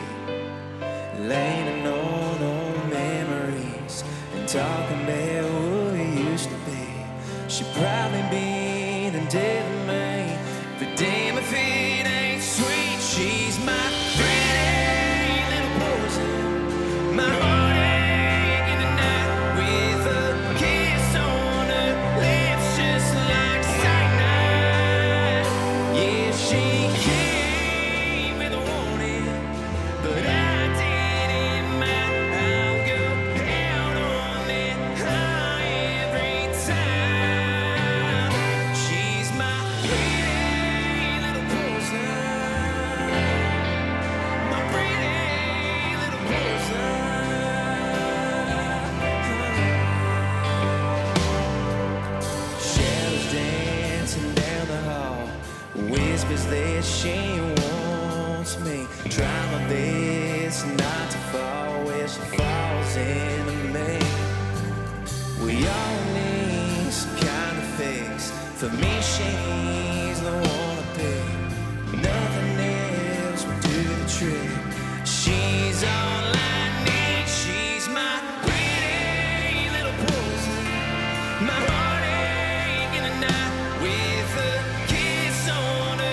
For some, I guess it's alcohol.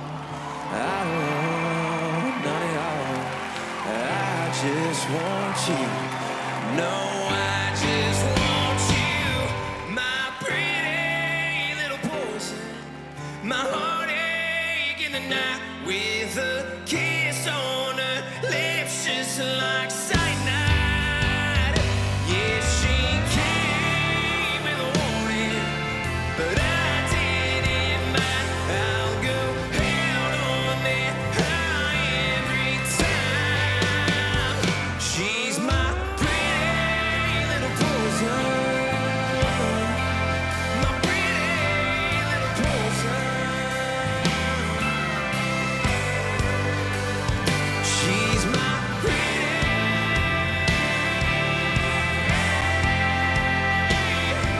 little poison.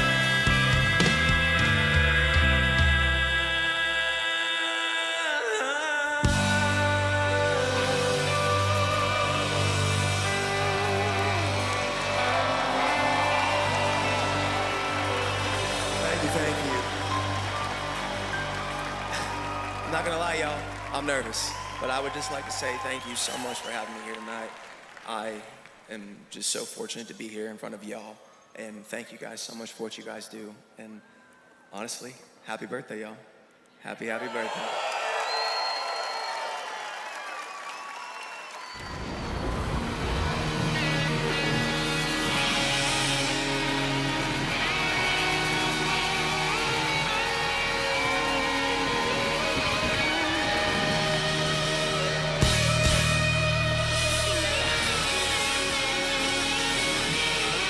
This next song was loved by y'all, so if you know the words, please sing along. This song's called Ride the Lightning, y'all.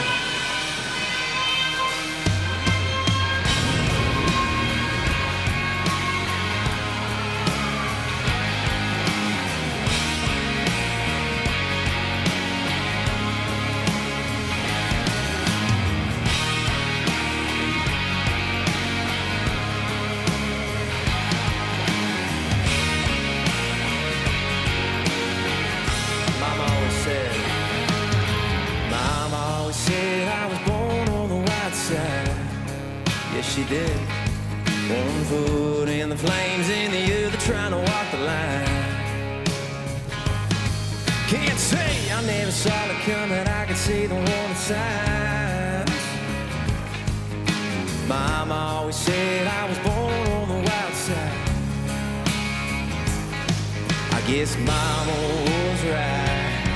'Cause when the clock strikes midnight, gonna ride the lightning, feel the thunder, till the darkness pulls me under. Gonna fly on wings of fire, breathing good, Lord lifts me high.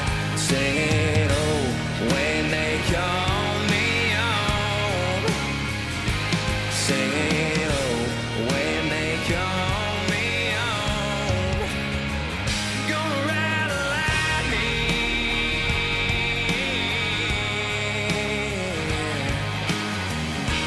I see you singing, my friend. There's a man in a black coat standing at a crossroads, with a pen in his hand and a long list of life souls. They say he flips a coin, fools at a fool's gold. There's a man in a black coat standing at a crossroads. I hope he lets me pass by when I close my eyes. Gonna ride the lightning, feel the thunder, till the darkness pulls me under. Gonna fly on wings of fire, breathing good, Lord lifts me high. Singing, oh, when they call me on. Singing, oh, when they call me on. Gonna ride the lightning, ride the lightning.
ladies and gentlemen, everybody here, everybody that has attended tonight, I just want to say thank you so much.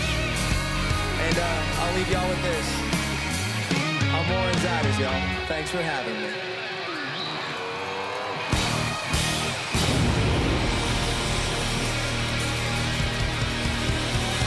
It has been my honor, ladies and gentlemen. I really mean that. Thank you so much. Happy birthday to the Army. Happy birthday to our President, Donald Trump. Amen, y'all. God bless America, baby!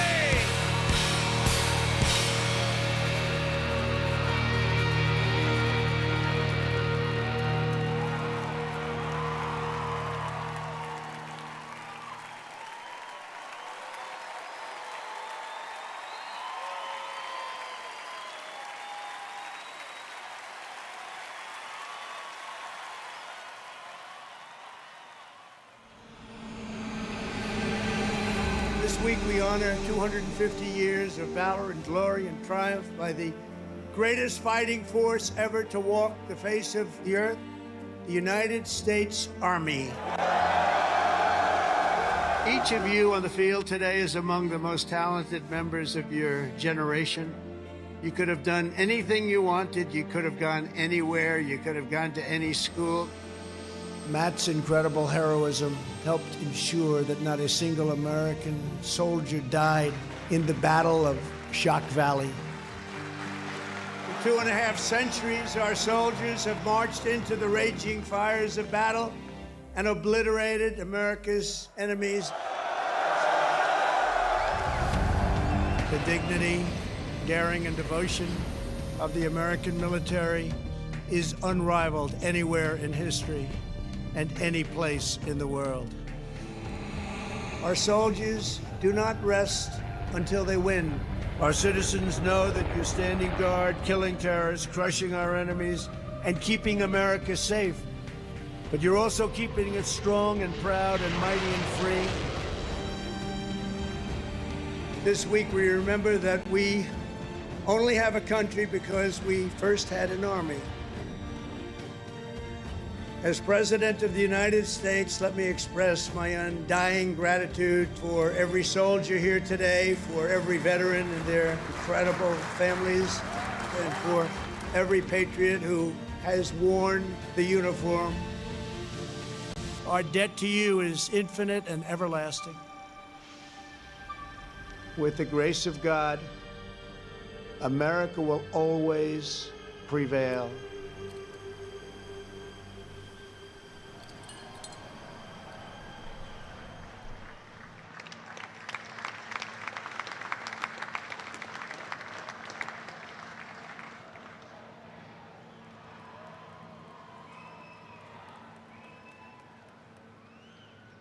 Well, let me say to the thousands of Americans who traveled from distant towns and across state lines to be here today, this is your national capital. Welcome to Washington, D.C. We are thrilled to have you.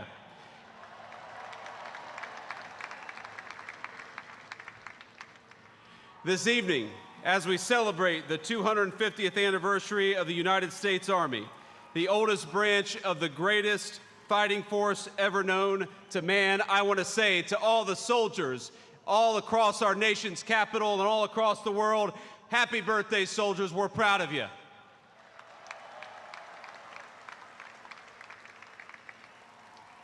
And I want to say you represent an unbroken line of greatness, of excellence. And one of the things the President of the United States has told his entire administration, from the Vice President on down, is that we must remember that the young men and women who put on the uniform and serve this nation are our most precious resource. We must honor them, we must respect them, we must fight for them, and that's exactly what the Trump administration aims to do every single day.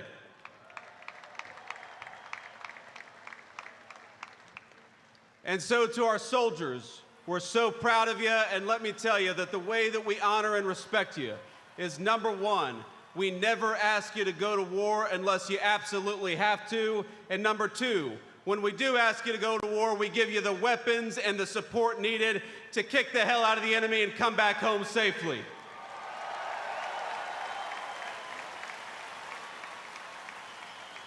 Now, I know I am the last thing standing between the main event, and that is a dangerous place to be with a lot of soldiers in the audience. So let me just say a couple of quick additional thoughts. First of all, June the 14th is, of course, the birthday of the Army. It is, of course, the birthday of the President of the United States, and happy birthday, Mr. President. But I would get in trouble if I didn't mention that it's also my wedding anniversary. And so to my lovely wife, I love you, honey, happy anniversary, and thank you for everything that you do for our country. So without further ado, it is my pleasure to introduce the 45th and 47th Commander-in-Chief of the United States Military, President Donald J. Trump.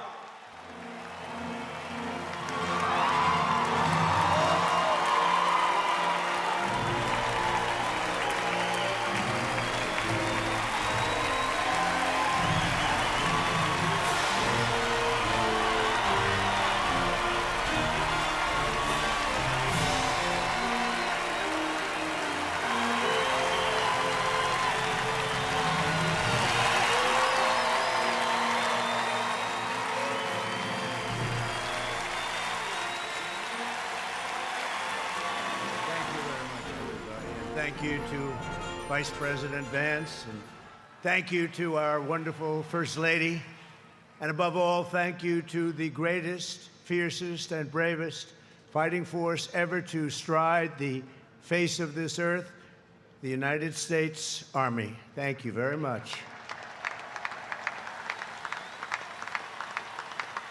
Because the Army keeps us free, you make us strong, and tonight, you have made all Americans very proud. They're watching from all over the world, actually. Made them all very proud. Every other country celebrates their victories. It's about time America did too. That's what we're doing tonight. And watching this magnificent display, our souls are filled with gratitude for every generation of warriors who have worn the uniform all the way back to the very beginning.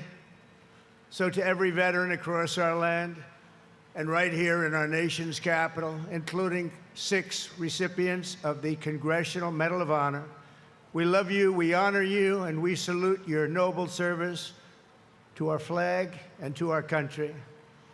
As we celebrate tonight, we also think of the hundreds of thousands of Army soldiers who have made the supreme sacrifice for our nation and selflessly laid down their lives in every war, from the Revolution to the War on Terror.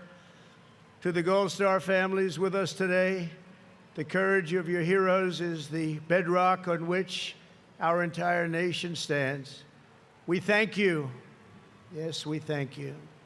Today we commemorate an event that did not just change American history, but changed the history of the entire world. With the creation of America's Army on June 14th, 1775, liberty got its shield and the freedom got its sword. Those first Army patriots in the American Revolution fought against a fearsome enemy and impossible odds, but they were armed with a righteous cause. They were led by an indomitable commander, a truly great man, General George Washington, and they were united by an eternal creed. Their motto was victory or death. Over the past 2.5 centuries, our warriors have shown unrivaled valor on fields of battle around the globe. With the frostbitten feet and bloody fist, they have marched into the flames and fury of combat, charged up mountains, stormed beaches, waded through torrents of gunfire, and leapt into skies thick with smoke and shrapnel. The U.S. Army has driven bayonets into the heart of sinister empires, crushed the ambitions of evil tyrants. Beneath the threads of American tanks, it's done so well, it's done so much, and sent the devil himself flying into full retreat. Time and again, America's enemies have learned that if you threaten the American people, our soldiers are coming for you, your defeat will be certain, your demise will be final, and your downfall will be total and complete.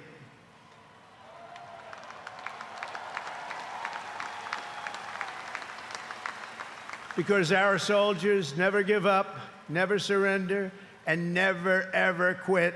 They fight, fight, fight, and they win, win, win. And that's why no institution in history has entered more names into the roster of American heroes than the U.S. Army, the Congressional Medal of Honor, more than anyone or anything. There was Mad Anthony Wayne, asked by George Washington to lead a daring midnight raid up the cliffs of Stony Point with unloaded muskets and only their bayonets to fight the redcoats. Mad Anthony replied, "Issue the order, sir, and I will storm into hell for you." Then there was the Civil War general, John Corse, shot in the face in combat. He fired off a message to his commander: "I am short a cheekbone and one ear, but I am able to whip the hell out of all of them." He stayed on the front lines, it seemed forever. In World War II, there was the great Creighton Abrams, besieged on all sides by the Nazis at the Battle of the Bulge. He boldly proclaimed, "They've got us surrounded again, the poor bastards." This is the fighting spirit and unyielding force of the U.S. Army. It has never changed, and it will never, ever change, because there is no earthly force more powerful than the brave heart of a U.S. infantryman or an Army Ranger, paratrooper, or Green Beret. They are the best, they are the finest. From Bunker Hill to San Juan Hill, from Gettysburg to Guadalcanal, from Yorktown to Shiloh, and from the trenches of the Argonne to the mountains of Afghanistan, the Army has forged a legacy of unmatched courage, untold sacrifice, and unequaled and undying glory.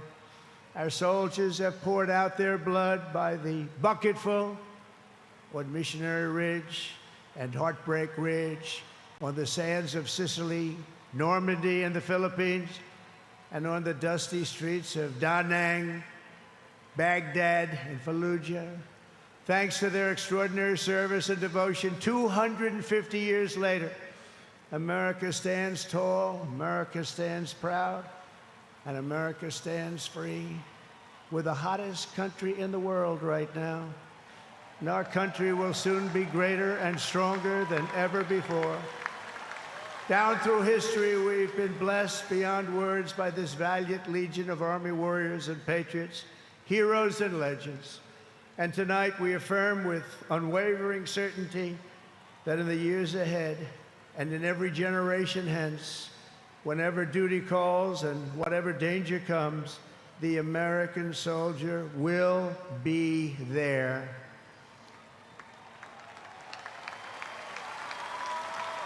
No matter the risk, no matter the obstacles, our warriors will charge into battle. They will plunge into the crucible of fire, and they will seize the crown of victory, because the United States of America will always have the grace of Almighty God and the iron will of the United States Army. Congratulations to everybody. We love our country. We've never done better.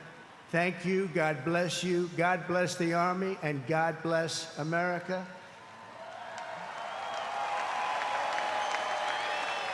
And now I'd like to ask our great First Lady to join me at the podium. Thank you very much, everybody.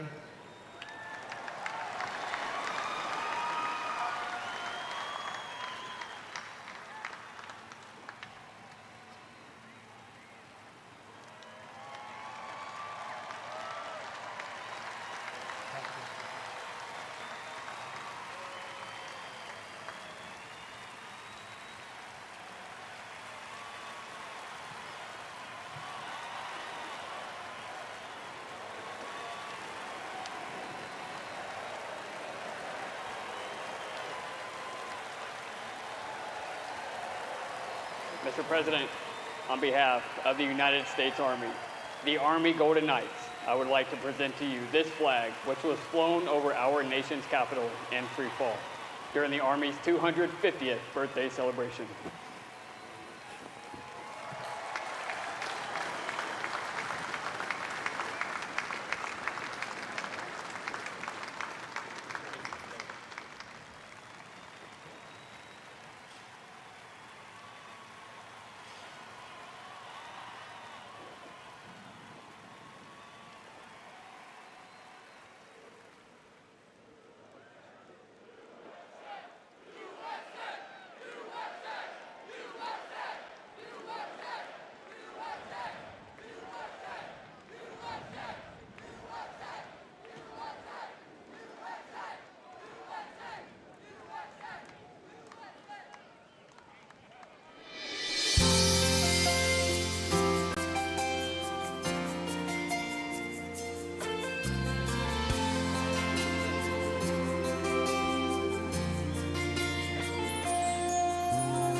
I'd worked for all my life, and I had to start again with just my children and my wife.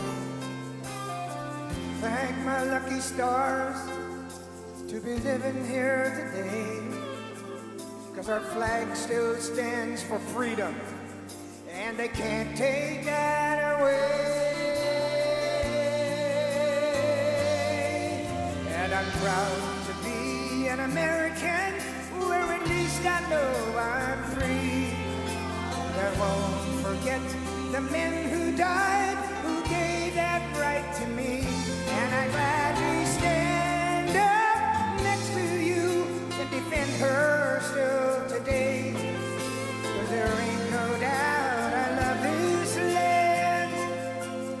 God bless the USA.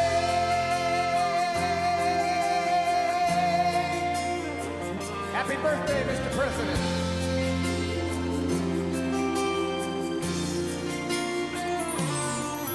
From the lakes of Minnesota to the hills of Tennessee, across the plains of Texas, from sea to shining sea, Detroit to Houston, and New York to LA.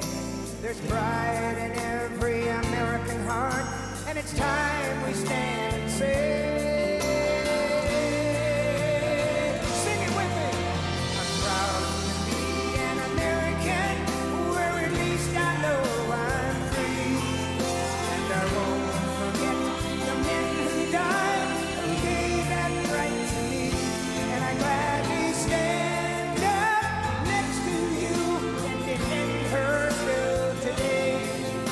'Cause there ain't no doubt I love this land.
Thank you.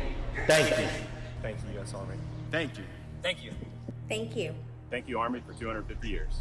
Thank you so much for serving alongside my grandfather and my great-grandfather, for your service, for your country, for your family. And I just want to say thank you from a generation that may not have known your name, but I get to live in the freedom because of it. I want to thank all the U.S. service members, men and women, and especially the Army for their 250th birthday. Thank you very much.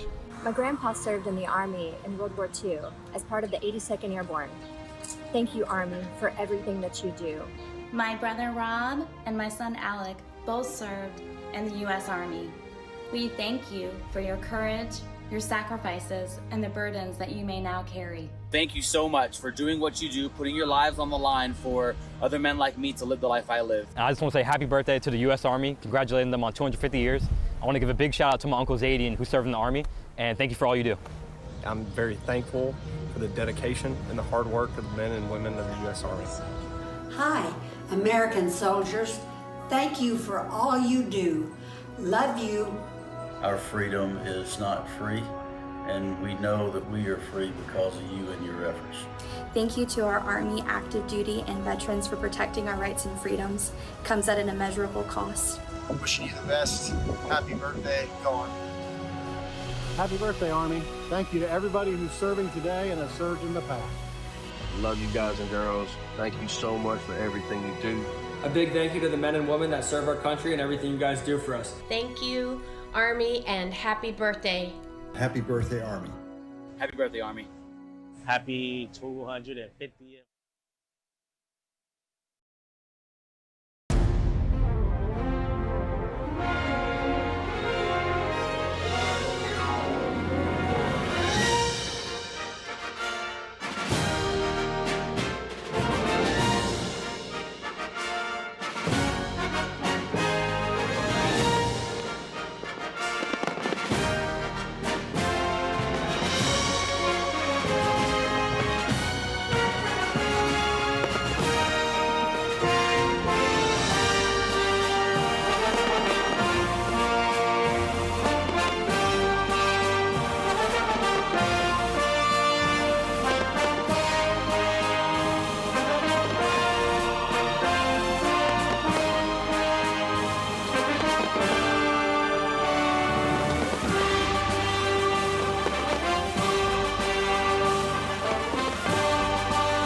When I raised my right hand, I swore an oath to every generation before me. I wear the same branch insignia as the soldiers who crossed the Delaware. Before there was a nation, there was an army.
most.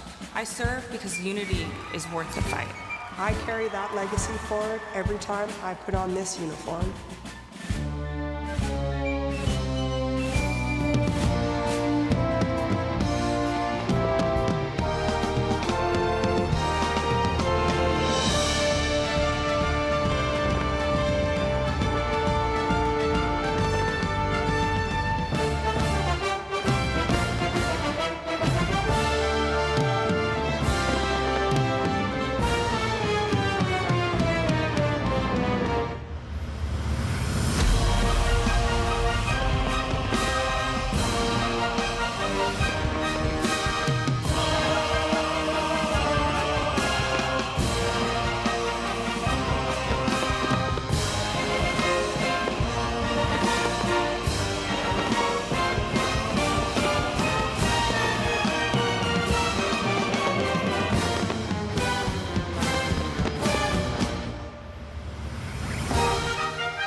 Both of my grandfathers served in the Second World War. They answered the challenges of their time, and it is my goal in this uniform to answer and meet the challenges of my time head on. He ain't heaven, he's my brother.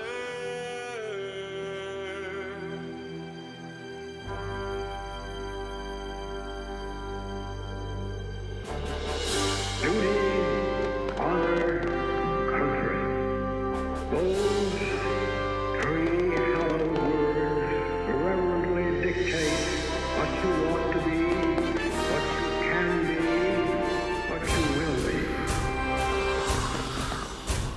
The heads are up, the chests are out, the arms are swinging, a cadence count. Sound off.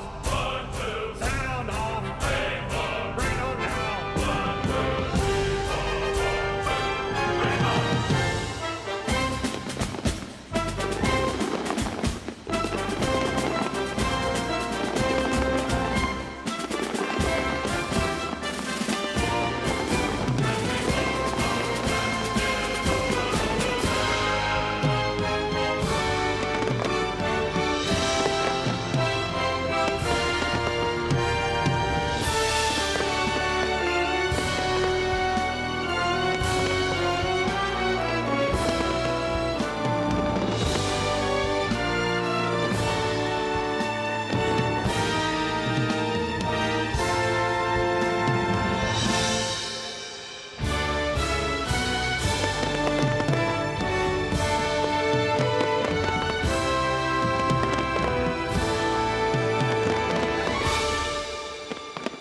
There's a strength in these bonds. There's a realness to these bonds. It's not just because this is your team, it's because your life depends on these people.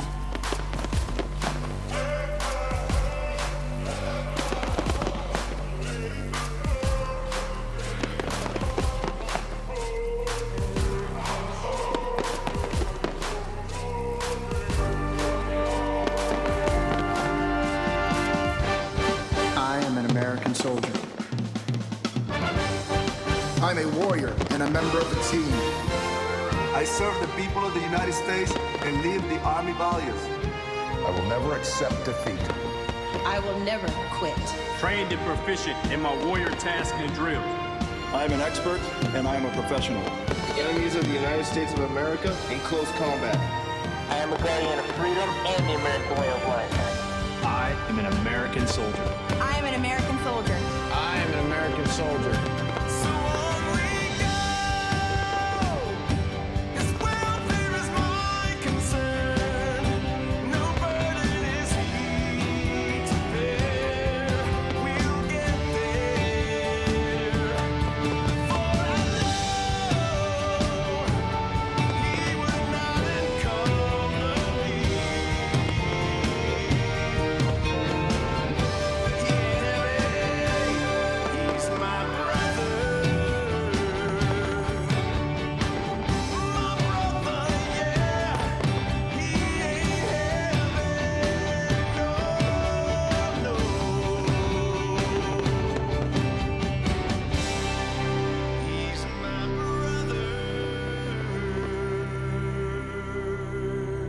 when I'm outside guarding the tomb of the unknown soldier.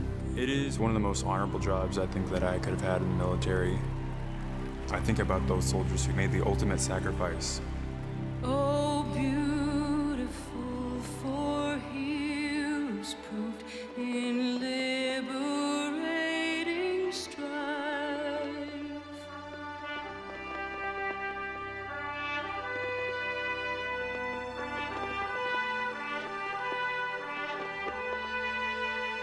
Who more than self their country loved, and mercy more than life.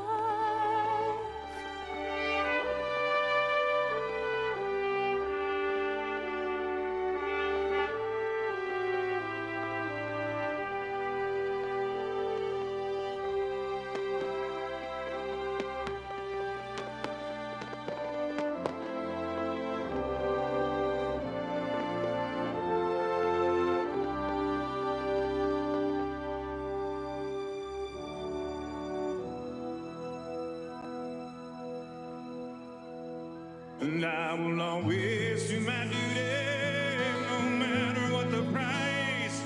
Hey, I've counted up the cost, I know the sacrifice. Oh, and I don't want to die for you, but if dying's asking me, I'll bear that cross with honor. Hey, freedom don't come free. I'm an American soldier, an American. Beside my brothers and my sisters, I will proudly take a stand. With liberties and jeopardy, I will always do what's right. Man, I'm out here on your front line. Sleep in peace tonight. American soldier, I'm an American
It was a humbling experience putting on this uniform.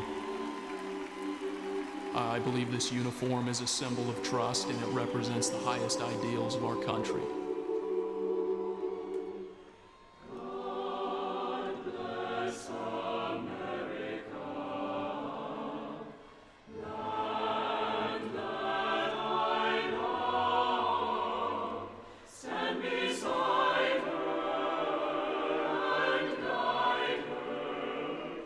Through the night with a light from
Thank you for joining us on this historic occasion.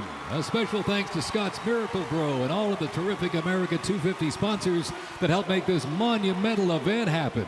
And to you here in our audience or watching at home, to those in our U.S. military who are currently serving, have served, or being remembered, thank you for celebrating in the greatest country in the world. God bless you and God bless America.